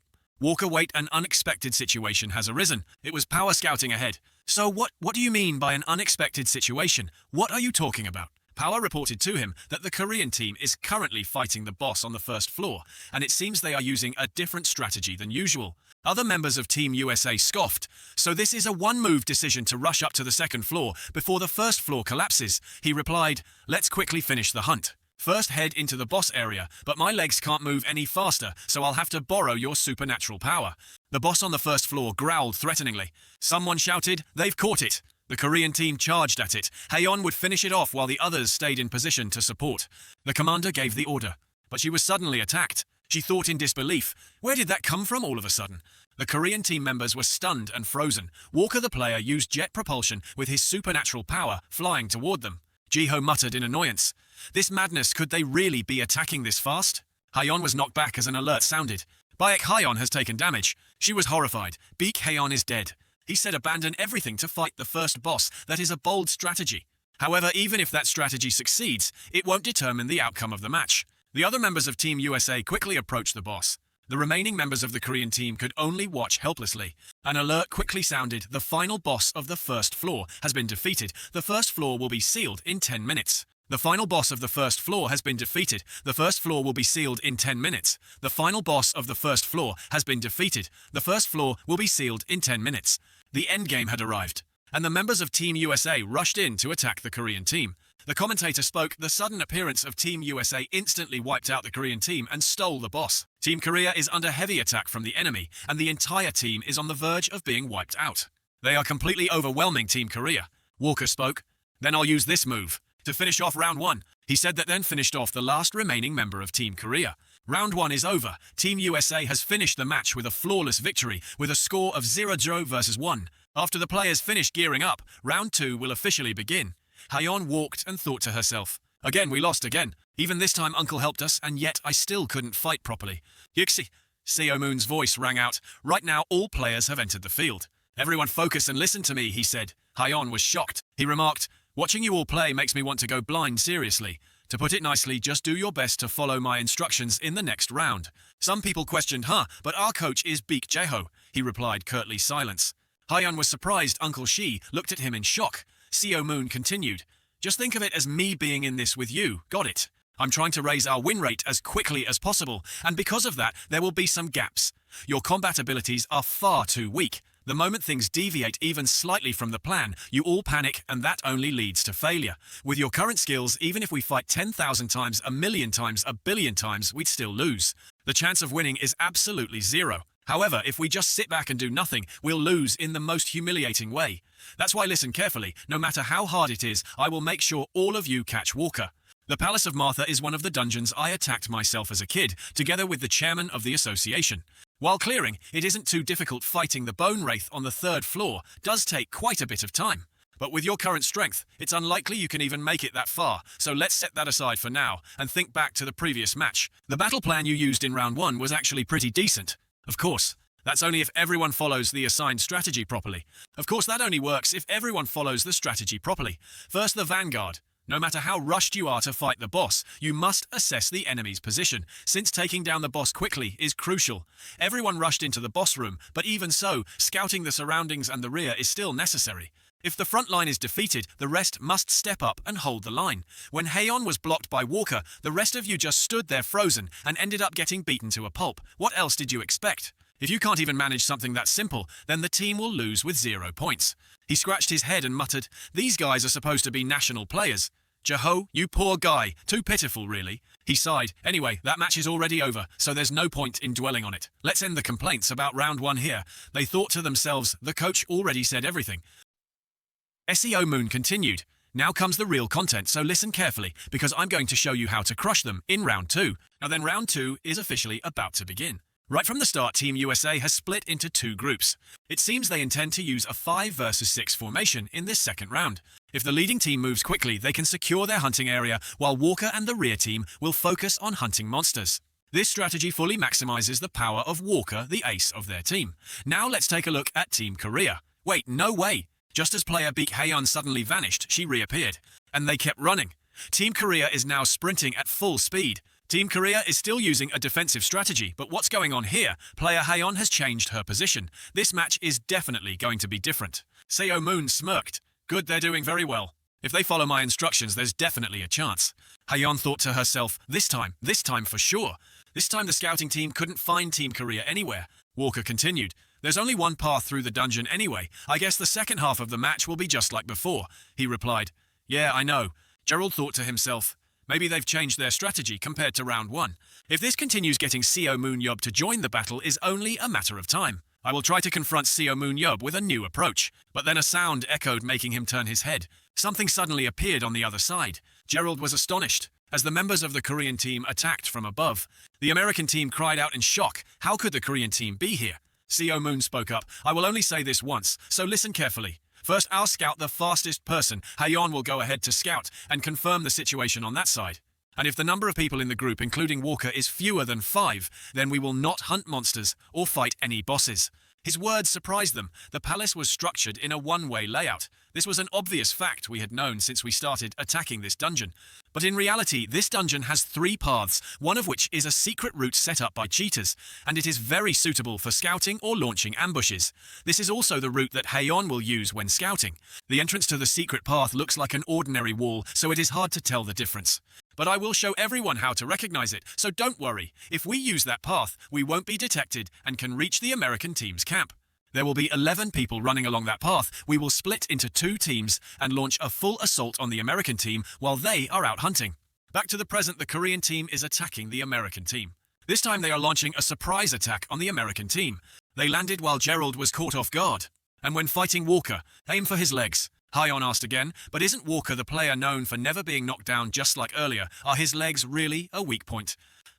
Seo Moon replied, yes, his legs have all the conditions to be a weak point. Because he had to switch to a smaller shield, the area he needs to protect has increased, and protecting his teammates has also become more difficult. From what I see, he still hasn't fully adapted to this change. Well, if it's him, he could fully adapt eventually, but with his current conditions, saying his legs are a weakness isn't entirely accurate, Seo Moon continued. However, they are under pressure not to let anyone die and to secure victory. In that situation, if they're ambushed by enemies with double their numbers, while also having to face someone extremely fast and highly mobile, you won't miss a single opportunity. With these conditions, the situation will definitely change a lot, so trust me and just give it a try, Seo Moon said. Hayeon thought to herself, thanks uncle. As soon as he finished speaking, she and the Korean team charged forward. The Korean team quickly launched an attack before the American team could finish organizing their formation. It seems that player Baek Hayeon has received the superpower Firepower Focus from the supporter, and she will face off against player Walker. Firepower Focus consumes the user's own mana to enhance the abilities of their allies. They launched a full assault on Walker, Gerald, and the rest of the American team. He frowned in frustration, thinking to himself, she used teleportation to get past me, so that was her target from the beginning. Baek Hayeon was actually aiming to attack the support team in the back.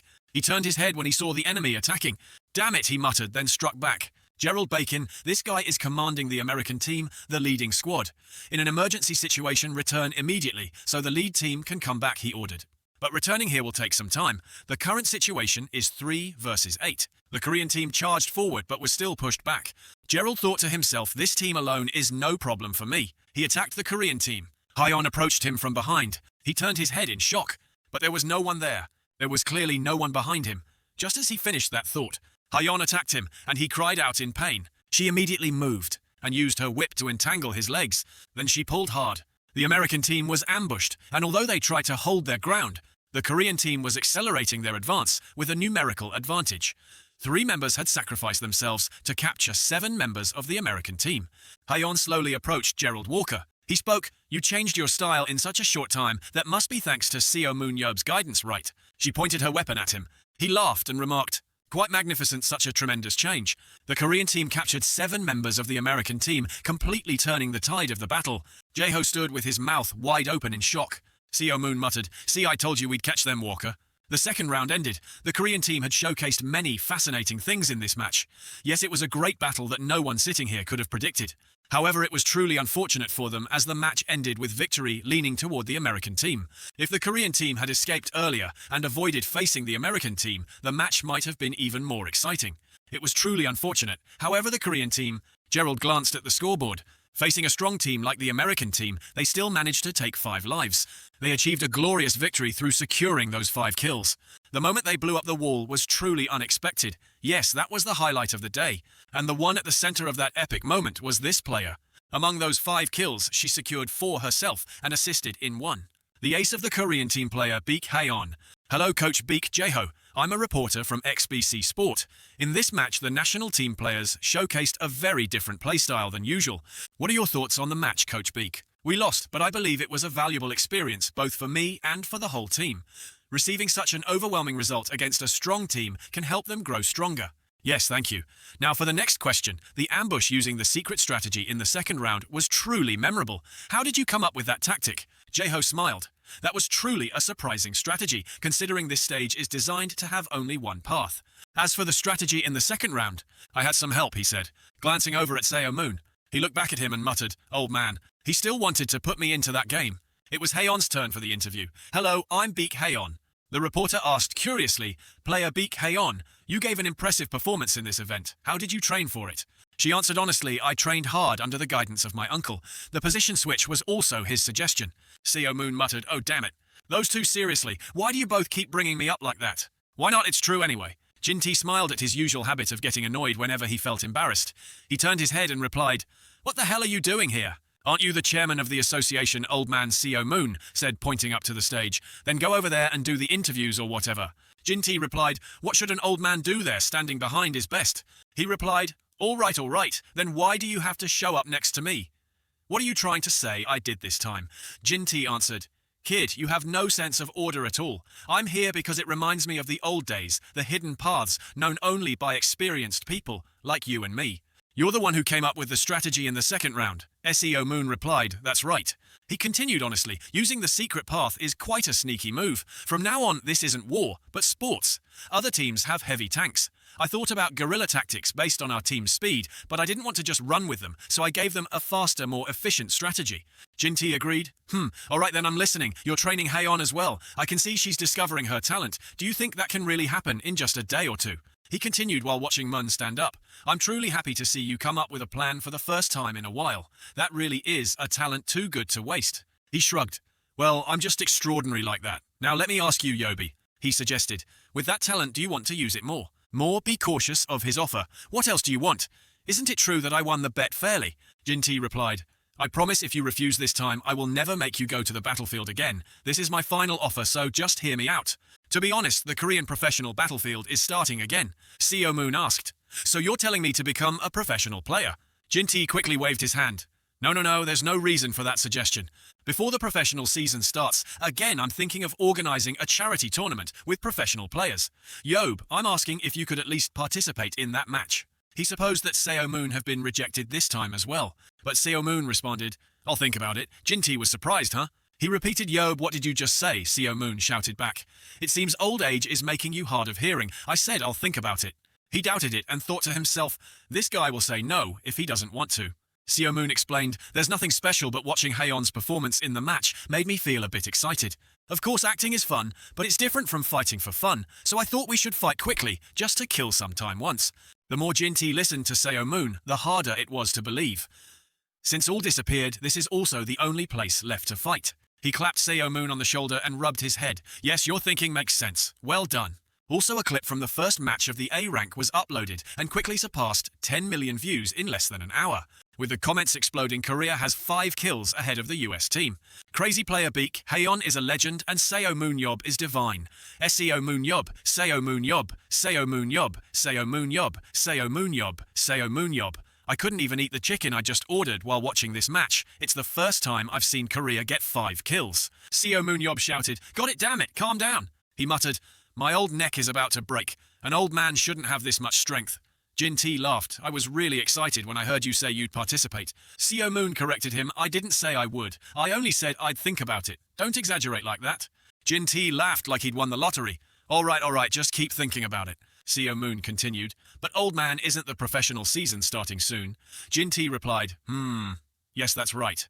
He questioned holding a charity tournament right before the professional season starts, when players need to test and reinforce their lineups, sounds a bit exhausting.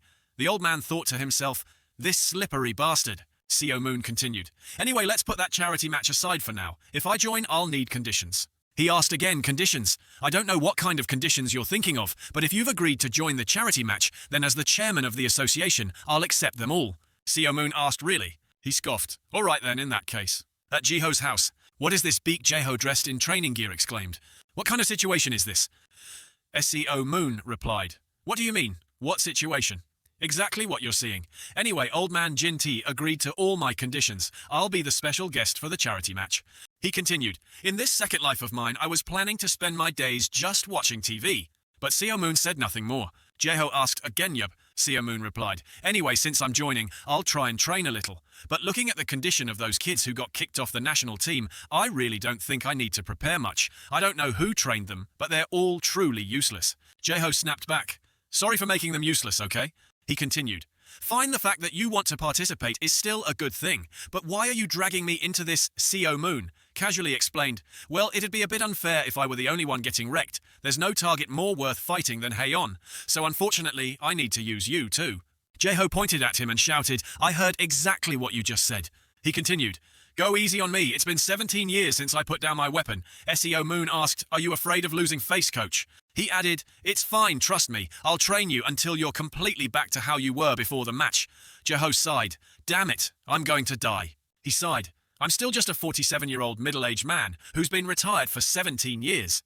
Seo Moon scoffed, I've never been wrong, my friend.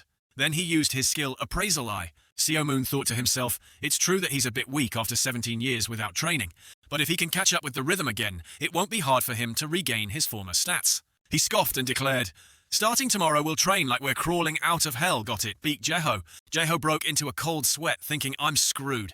The conditions Seo Moon gave to Jin T were first, let me be on the same team as Haeon, even if it's just VR, I don't want to fight my niece. Second, let Jeho accompany me. If 2 of the 7 heroes team up, the sponsors will go crazy for sure. He picked up the phone, it's me, I have a proposal. The media kept reporting about them. Counting down to the day of the match, day 7. You little punk, what did I teach you back then? Jeho tried to defend himself against Seo Moon's scolding. My technique has worn down over time, okay? So now I have to move 1 second faster than my opponent. Seriously. He scolded you little brat, so you do remember that much? Jeho laughed. All right, I'll try to go faster. Then he pushed himself with full strength, then rushed towards Seo Moon. Attacked him, then backed away. Why did I do so well this time, huh? That was a good move too. But do you remember we once slashed 3 times in a row in the exact same situation? Jeho lightly touched his neck. 17 years have passed already. I guess I'll have to rely on you for this. He bent down. I'm exhausted. Training at this age really is tiring. Seo Moon walked closer. Compared to before, this is just the warm-up, and you're already playing the exhausted card. Stop talking and get up now. Jeho shouted, what, we're going to train for 8 hours straight? Seo Moon corrected him. No, that's not it. After teaching you, I still have to watch a movie, so pick up the moves a little faster. Jeho shouted, you're still the same as before, but I'm already 48 years old. Can we please rest like normal human beings?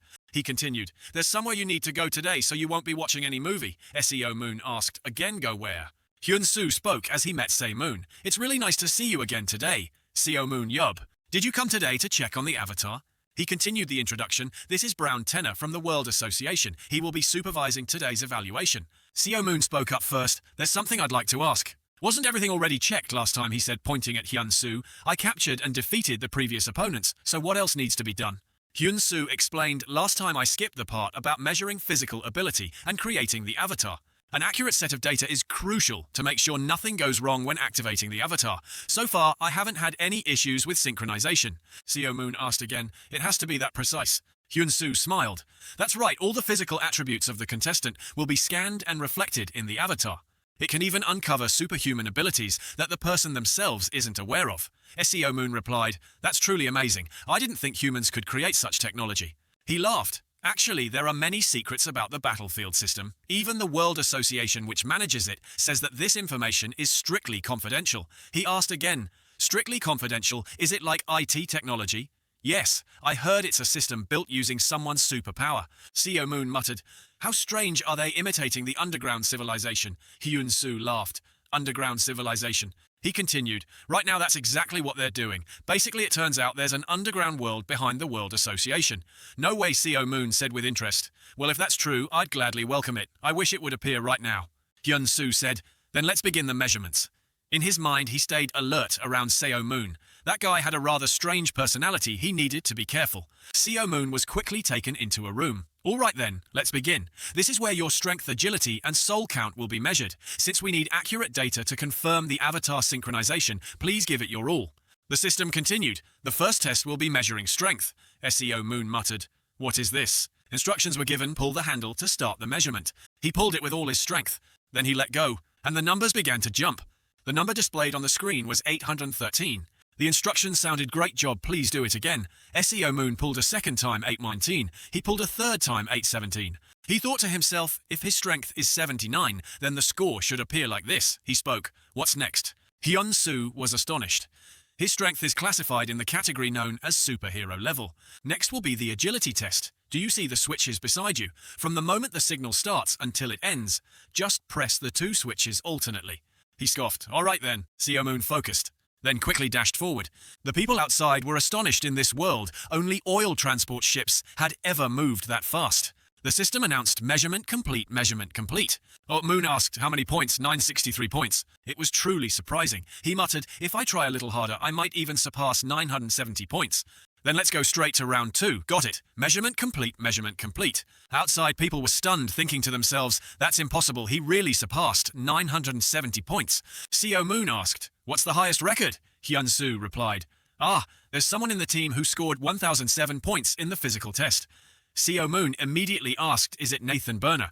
Hyun-soo was curious. You know him because I said I'd join the charity match. Jaeho showed me some videos. I saw him in one of them. He was almost as fast as Jaeho in his prime, so I stayed a bit cautious. There's no way you'd easily come across someone as fast as Jaeho, the one who once scored 1000 agility points at his peak.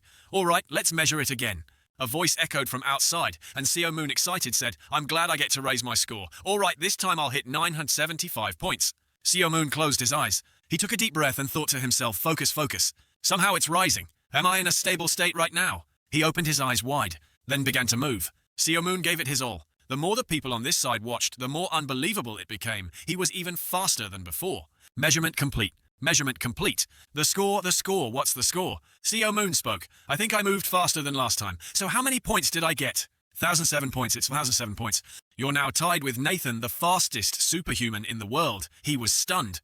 Tied, what do you mean, tied? Seo Moon calculated that his actual agility was 97, slightly lower than that of the guy named Nathan and Jaeho in their prime, but the record was the same. He thought to himself, anyway, I really did give it everything I had just now. He suggested, I want to measure my strength again after some time. I want to try the test one more time. Hyun-soo replied, yes, understood. You can come anytime you want. The measuring method will be the same as before. When you're ready, just come here. Seo Moon thought to himself while grabbing the rope, focus, I have to focus. He pulled with all his strength. The score was already very high. Seo Moon asked again. How much? Hyun-soo replied, 890 points, clearly higher than before. Will you take a short break now? Seo Moon refused. No, I just need to focus a little more. He thought to himself, just like during the agility test, I used muscular strength beyond my limits. How could this be happening? Have I gotten stronger? He kept thinking there's no way that's possible. Based on analysis, my abilities haven't changed at all, but for some reason I still feel like this has happened before. His feeling, Seo Moon suddenly remembered where it came from. That's right, it was at that moment I've experienced this feeling once before. I was left alone in the final dungeon and fought desperately. He recalled that moment he had displayed extraordinary strength when facing death. A mental power that surpasses the limits of humanity will generate additional strength for other abilities. Mental strength had such an effect, he scratched his head. From now on, I don't even need to fight anymore. But his mental power and immortality just kept increasing. It felt like something was urging him to fight on a final battlefield. Now it's time to measure your soul count. Look at the orb in front of you, place your hand on it, and channel in as many souls as you can. The orb will change color afterward. Seo Moon remarked, strange, back in the day, infusing souls into weapons was such a rough and violent process. A laugh echoed from outside. Now it's measured in the thousands. Because a large number of souls are generated during awakening, it's also a key factor in evaluating potential. Seo Moon added, it's really hard to raise soul power through training. He recalled that during his first assessment, his soul value was 96, and to gain the remaining 4 points, he had to meditate and learn how to breathe properly. I went through a lot of hardship. Then he placed his hand on the orb, but the people outside waited eagerly, wondering how much will his soul count increase. Right now my soul count is 100. That's the maximum a human can have. Measurement complete, measurement complete. The men observing from outside could only exclaim, "Oh my god, 10:30. Seo Moon asked again. "What's the score now?" they stammered. "Well, you just broke the highest record ever set by a human." Hyun-soo spoke up. "You've just achieved the highest score in the history of mankind." Seo Moon smiled smugly. "Of course, who do you think I am?" The previous record had been set by 7 other heroes, with Miss Sharan holding 10-12 points. Seo Moon asked again, "What the heck, that brat was the one who held the record before." Hyun-soo explained, "That's right, we thought that record would never be broken." Well, at least her spiritual energy wasn't average. Her willpower was low, but her ego was extremely strong, so we used to argue all the time in the past. Seo Moon had once scolded her, "Do you even have a brain? At the very least, follow the proper method you yourself talked about." Sharan had responded indignantly, "What, I'm definitely doing it the right way. If she hears this news, she'll definitely cause a huge scene again." Hyun-soo said, "With this record, all the measurements have been completed, but there's something I need to tell you." Seo Moon asked, "What is it?" He continued, "I'm sorry, but because of the nature of immortality, it can't be used in this battle."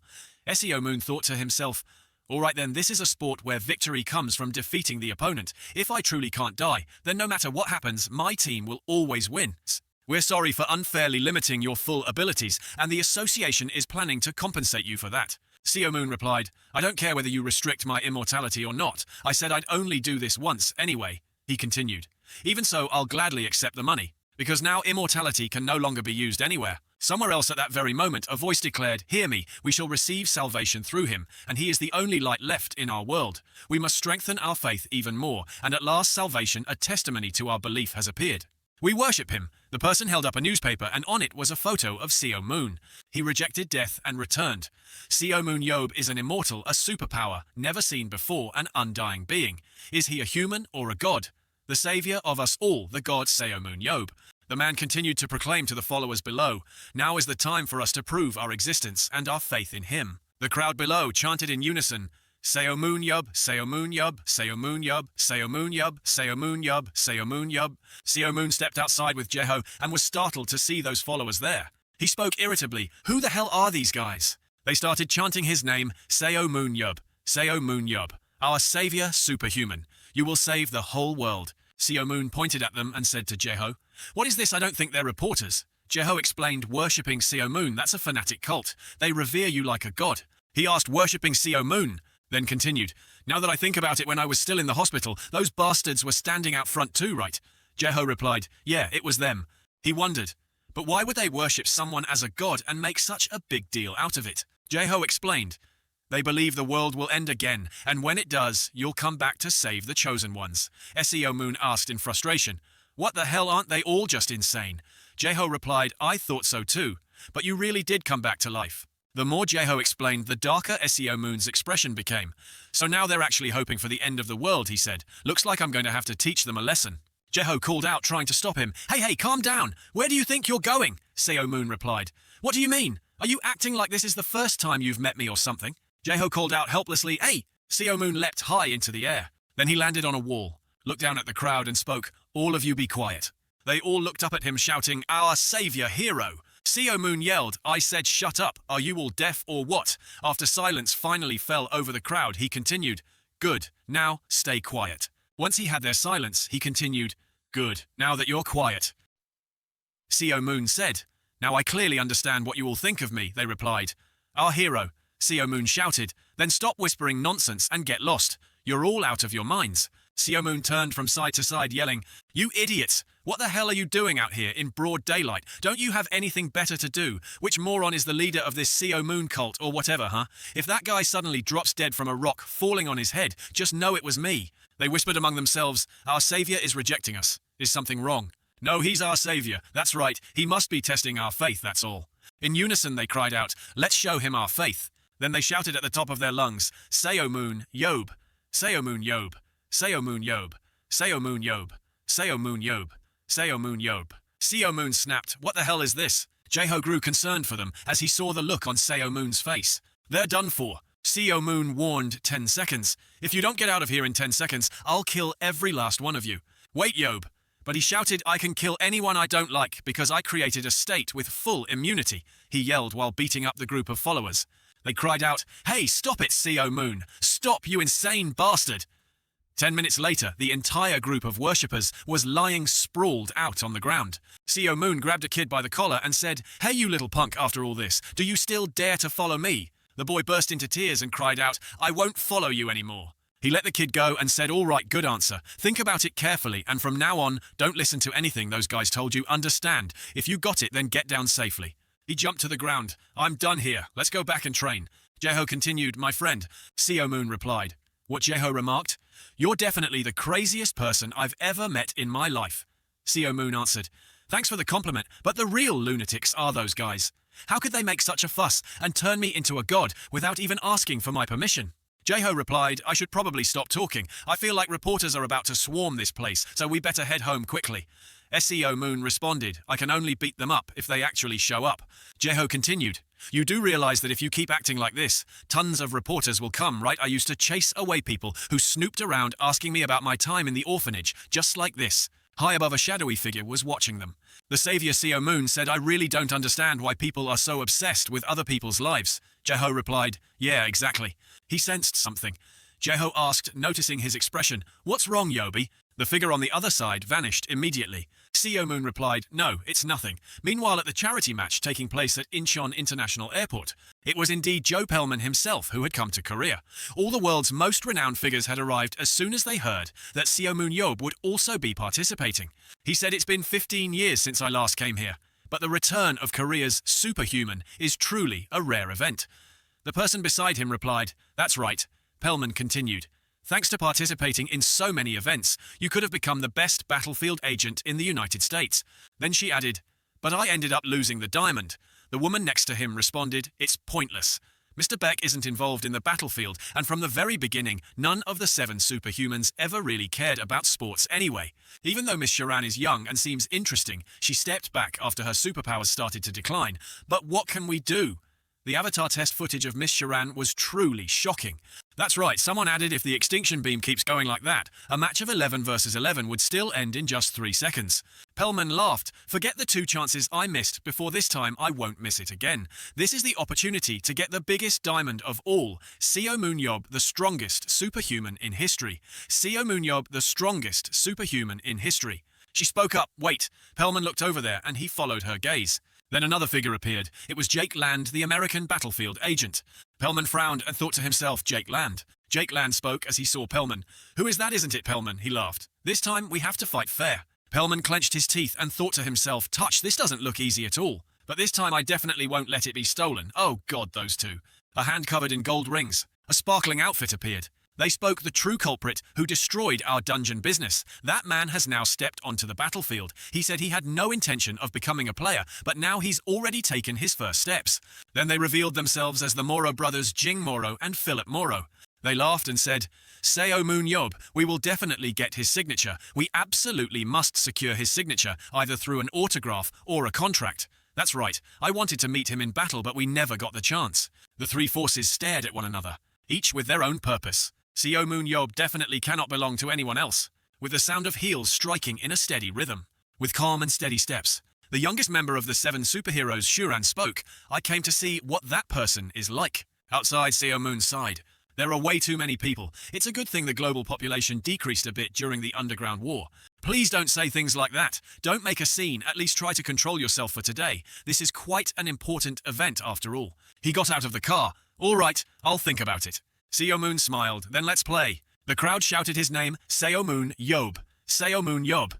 Jeho spoke. "Humph, what's so great about you?" Seo Moon replied, "It's thanks to you that I have such a flashy appearance." From afar, reporters rushed in one after another. They called out Seo Moon Yob Beak. "Jeho, please give us a quick interview." Jeho pushed him forward. "You handle everything here, okay? And don't say anything weird." "What the hell?" "Beak Jeho," he shouted. "You bastard! You'll pay for this. How dare you use me as bait like that?" A reporter spoke up, "Seo Moon, what was the reason you assaulted members of the Seo Moon organization? You've been involved in a lot of controversies related to violence. Do you feel any regret for yourself? Today, you're participating in a charity battle, so how are you feeling right now?" He thought to himself, "You're dead, Beak Jeho. Miss Sharan, a hero, has come to Korea. How do you feel about seeing her again after 17 years? Seo Moon was surprised. Huh, Sharan. Did you just say Sharan? They replied, yes, Sharan has come to Korea. She said she came to watch the charity match. Seon continued to ask, why did she come here?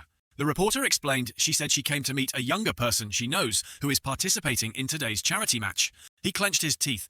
Wait a minute, that younger person, could it be me? Seo Moon opened the door. People inside murmured, it's really Seo Moon. Let's see how powerful the main character of today's match is in real life. Today we can finally watch it live. Seo Moon approached Jaeho. Hey Jaeho, have you heard the news? He replied. Huh, what news? Seo Moon exclaimed. Shuran has come to Korea. He muttered. She's here already. Hyeon chimed in. What, Shuran came to Korea? He placed a hand on Seo Moon's shoulder to reassure him. Take care, my friend, for now. Always carry a shield with you. Seo Moon asked. Was I really that bad to her back then? Jaeho sighed. You cursed her, even though Shuran wasn't fluent in Korean yet, but she understood the gist of it and cried out loud. He continued. Even so, I hope she didn't come here today for revenge. She won't shoot out any destructive light beams, right? Let's see, if 17 years have passed, then with age she's probably forgotten everything. But her nature is still the same as back then, right at this moment, just like 17 years ago. The Chinese superhuman Shuran, a superhuman, chosen as one of the heroes to attack the final dungeon. The only daughter of a wealthy family, possessed terrifying superpowers and was under extremely strong protection from the government. This 17-year-old girl grew up like a queen. There was no other way. Impossible, Shuran screamed, making Seo Moon irritated. She was exactly the kind of person Seo Moon Yob hated the most. That's why Seo Moon Yob insulted her. Do whatever you want is your head just for decoration. He insulted again. Hurry up, are you a sloth or what? You can't even use your superpower. And once more, even a chicken can use superpowers better than you. You idiot, having superpowers but not knowing how to use them is the same as not having any. Hayeon sighed and shook her head. Uncle, I wish you a peaceful passing. There are going to be 2 funerals soon. Jiho held his head.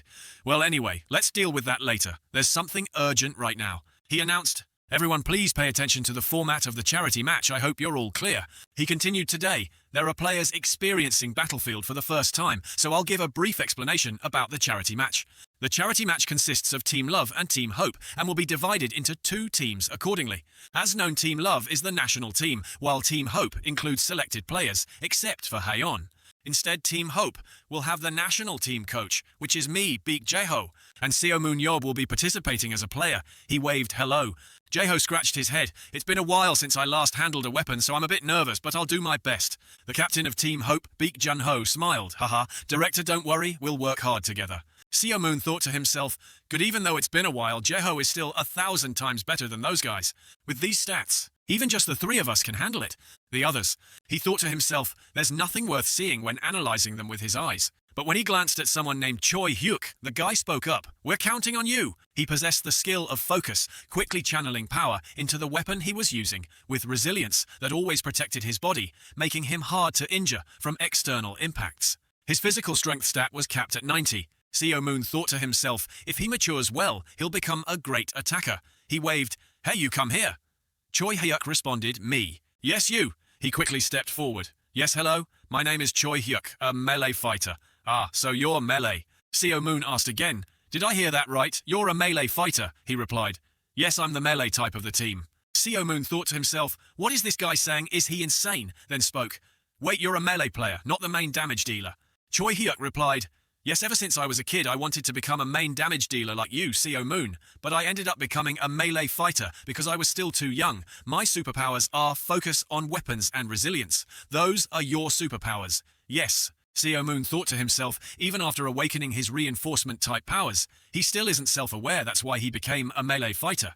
The coach who trained this guy must have judged based on appearance alone and randomly placed him in that role. He probably said something like, oh wow, that little guy is agile, what kind of attacker would he be? What kind of attacker, huh? That guy just declared you as a melee type. Seo Moon turned to Hayeon. If you find a shield, bring it here. He spoke to her and she immediately left. Wait a sec. Seo Moon handed the shield to Hyuk. All right, this is for Hyuk. Hyuk responded, yes, this one. He continued, there's no time, so I'll just tell you the basics. Listen carefully, keep the shield on your left chest and only move your body while holding it. Step out to attack, then retreat behind the shield and hide. Advance, then retreat. Advance, then retreat. Got it? Choi Hyuk asked. But I'm a melee fighter. I don't use a shield. Seo Moon replied in a threatening tone. If I tell you to do it, then just do it. He thought in disbelief, I heard people say this guy's crazy, but I didn't think it was to this extent. Those below the stage also couldn't believe it and thought, how can someone's role be changed the first time they meet? What did Choi Hyuk even do wrong? Choi Hyuk responded, is it really okay if we're on the same team as that guy? Director Jae-ho firmly said, alright then, 4 attackers, 6 melee and 1 support. Hyuk thought to himself, Director, are you abandoning me too? Position adjustment complete now, everyone gear up. SEO Moon commented, oh, light armor, huh? Is it okay? It's light but feels as solid as wartime armor. Is there anything uncomfortable? Seo Moon asked with concern. Are you alright, Jae-ho? You're not that young anymore. Ji-ho replied, this is really awkward, I didn't think I'd end up wearing this uniform. He continued, the weapon's fine too, right? I've prepared one for you, the one you used at the beginning, just slightly modified. SEO Moon mumbled in response. He continued, it's also easy to open and fold, you modified it pretty well, didn't you? I worked on it very carefully. After all, this is the legendary weapon that once saved the Earth, right? I haven't even had it for a full year yet. Jae-ho reminded him, don't be careless. I know you're strong, but the ones you'll be facing are all monsters. They've been trained specifically for battles like this. Although their skills may be weaker than those from other countries, they still have more real combat experience than you. They said themselves that they're more experienced than us. Seo Moon replied, is that so? I'll keep that in mind, Director Beak. He raised his thumb and said, then let's take a good look at the techniques of these so-called experienced juniors. The crowd grew excited as the two teams slowly stepped forward. In this battle, let's see if the national team has any decent members. The opposing team had an average score of around 70, which was much higher than their own team's average of 60, but it wasn't too bad. Although the other team had higher stats, there was nothing particularly special about them. Seo Moon leaned toward Jae-ho and whispered, hey Jae-ho, when selecting players, did you use a scoring system? The scores are based on several criteria, and the final score is the total sum, right? Jae-ho replied, yeah, I know. SEO Moon looked around and thought to himself, that's a general scoring method. It doesn't identify who truly excels in any specific role. SEO Moon's eyes stopped on someone. That guy's chewing gum, what now? His overall abilities weren't bad. This guy's intelligence is absolute trash. His limit is 60, but he only reached 26. This kid is probably some spoiled brat forced into the team through connections. SEO Moon will never use him. The guy spoke up. Hey old man, what are you staring at? SEO Moon replied, you're talking to me, the guy answered. Yeah, you old man. He thought to himself, Seo Moon Yob. Just like in the recent Korea versus US match in the first round, that guy led the Korean team horribly. He doesn't even understand how this game works. SEO Moon spoke to someone on the team. Hey, switch places with me for a bit. Stand next to this guy. Then he turned to the kid. So you seem to have a lot of complaints about me, huh?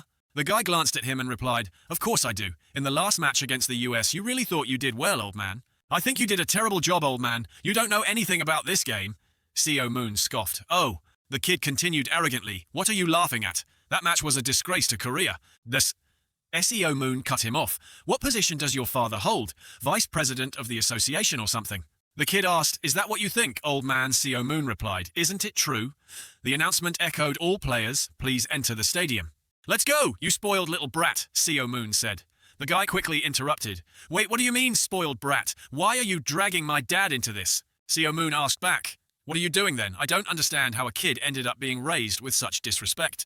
You know, kid, I grew up in hardship. That's why I hate spoiled trash like you. Because of that, I've got the motivation for this match. A disrespectful brat shouted, you're done for, kid. At the player's entrance, a wave of cheers erupted. Seo Moon Yob, Seo Moon Yob. Finally, the long-awaited moment has arrived. Seo Moon Yob is now standing in the battlefield arena as a player. Although this is just a charity match and not an official game, I dare say no match has ever attracted as much attention as today's. Among the seated crowd, we can spot many famous faces. Walker, a member of the US National Battlefield Team. Pellman, a battlefield representative. And Jake Land, another battlefield representative. Sharan the 7th ranked hero, along with the Moro brothers, owners of the Paris Lumi Battlefield Club. Now the first round of the long-awaited charity match officially begins with 2 commentators taking turns narrating the event. Right from the stands, the first battle will take place in Azusa's spiral-shaped shell, a dungeon with 3 circular levels leading downward. Located in the central area, monsters will appear including Archne Skoton. All current members of the national team love the team that includes the hero from 17 years ago, and Team Hope are surely the victors. 10 minutes ago, Jeho spoke quietly to the entire team. I will begin the briefing. Everyone please listen carefully. The key point of this match is that our Team Hope will be in Zone 5. Team Love will be in Zone 1. We will begin a bit unconventionally like most teams. After hunting in Zones 5 and 1, we will move to 5.2 and the main force will remain there and continue hunting.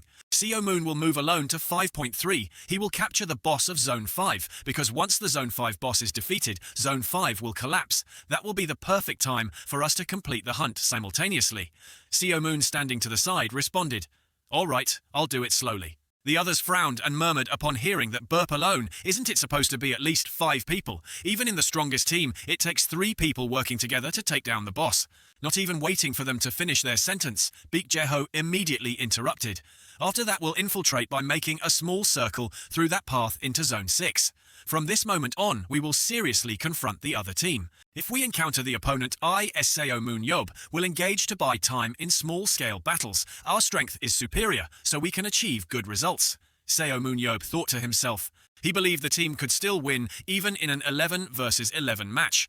This guy Baek, since taking over as the head coach of the national team, had become increasingly timid. Well, this is a game with a best-of-3 mode, so let's make sure to grasp everything clearly. Let's play the first round with moderation and then come back strong in the second round. Currently at Zone 5, the starting point of Team Hope Jeho shouted loudly, "Power location." Main manager is defender Baek Haeon. Support manager is midfielder Baek Jeho Tank. Midfielder is Seo Moon. And finally, the other tank midfielder is Hyuk. Hyuk's face turned pale as he thought, "I'm the tank." Seo Moon smirked provocatively and said, Well, it's been a while, huh? Look up at that pitch-black ceiling." Right after that, a swarm of elite spiders crawled down from above, a horde of giant spiders with terrifying glowing red eyes. Area 11, the starting point of Team Love team captain Chae Woo-hyun, frowned and shouted, "Yong-soo, attack the spider." He immediately replied, "Even if you didn't tell me, I'd still know to attack." Yong-soo hurled a large fireball toward the spiders, and they were quickly engulfed in blazing red flames. Main manager of Team Love Yong-soo clenched his teeth and cursed repeatedly, Damn it. That guy dared to act like that, even though he knew who I am, that insolent brat. You're dead for sure. I won't let you go anywhere, damn it. Seo Moon Yob's 7th hero, or whatever. No matter what happens, just go to hell. Kim Yong-soo unleashed fierce sparks toward the spider-like monsters, shouting, "You'll die by my hand, Seo Moon Yob." Meanwhile, on the other side, Seo Moon Yob smirked, "Let's go, Jeho." And in a flash, the two of them had moved to the support team's location. Baek Jeho leapt onto Moon Yob's shield, using it to spring high into the air, then quickly drew his sword and, in an instant, wiped out a swarm of zombie spiders, their blood and corpses dripping down grotesquely. "Yob, I fell," he shouted, to which Moon Yob immediately replied, "I'm coming," re-energized. Baek Jeho leapt onto the shield again and continued slicing down another wave of spiders outside the two commentators, and the audience were extremely excited and amazed as they watched the battle. This is incredible, the legendary duo fight. It's usually hard to deal with archny, even with dozens of people in a team, yet those two took care of it in just a moment. After wiping out all the archny spiders in the area, both Baek Jeho and Seo Moon Yob were completely unscathed. "All right, ceiling cleanup done. Ugh, my back. Then let's head over and take care of the other side." They continued their flawless teamwork, wiping out everything in their path. Choi Hyuk stood silently on the side, unable to hide his amazement.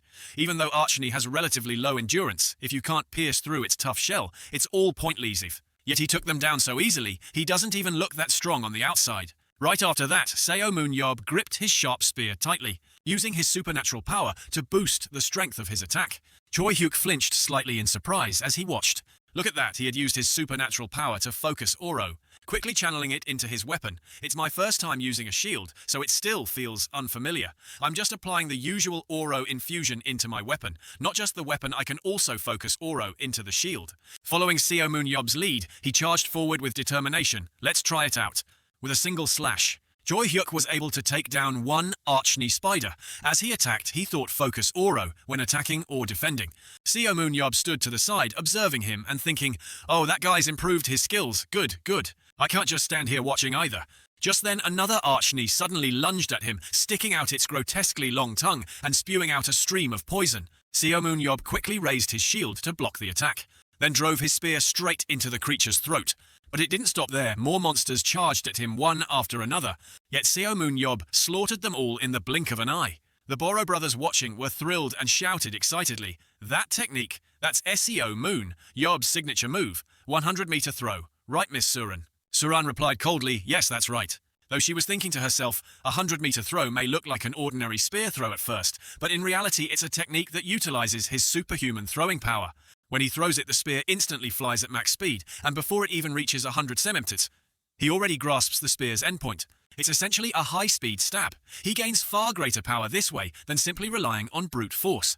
And while using that insane skill of catching a bullet just fired, he even wears a satisfied grin on his face. To an average person, it might look like just a normal thrust. That technique involves not a single mistake throughout the entire process of throwing and catching the spear. He does it as naturally as breathing, 17 years ago and now again.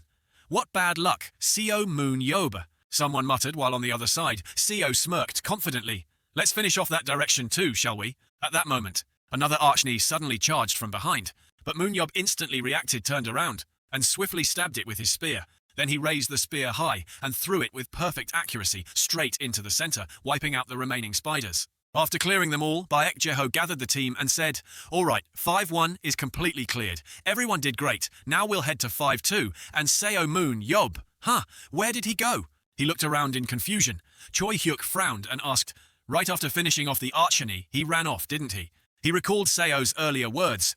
According to strategy next, we're handling zone 5-3. Hurry and follow me. He said it like there was something exciting waiting. Baek Jeho sighed heavily. Sigh, I get it. Well, if Yob decided that, then he's probably right. Even though he seems reckless on the outside, he's actually the type who thinks things through and takes action. All right, let's move to 5-2. Yes, sir. At that moment in zone 5-3, Hello Seo Moon Yob spoke quietly to the monster before him, the zone 5 boss, Serburn. Just like yesterday, he muttered, as Serburn locked its sharp gaze on him. Seo Moon Yob exhaled slowly, reminding himself, focus, focus, I'm here now. Hearing this, Serburn let out a roar and charged at him. Its attack was so powerful that even Seo Moon Yob was forced to retreat a few steps. He gripped his spear tightly, then leapt into the air and drove it hard into Serburn's body. Smiling, Moon Yob asked, oh, you're here already? I thought the others would need more time to finish clearing their zone. He sat arrogantly atop the corpse of the monster,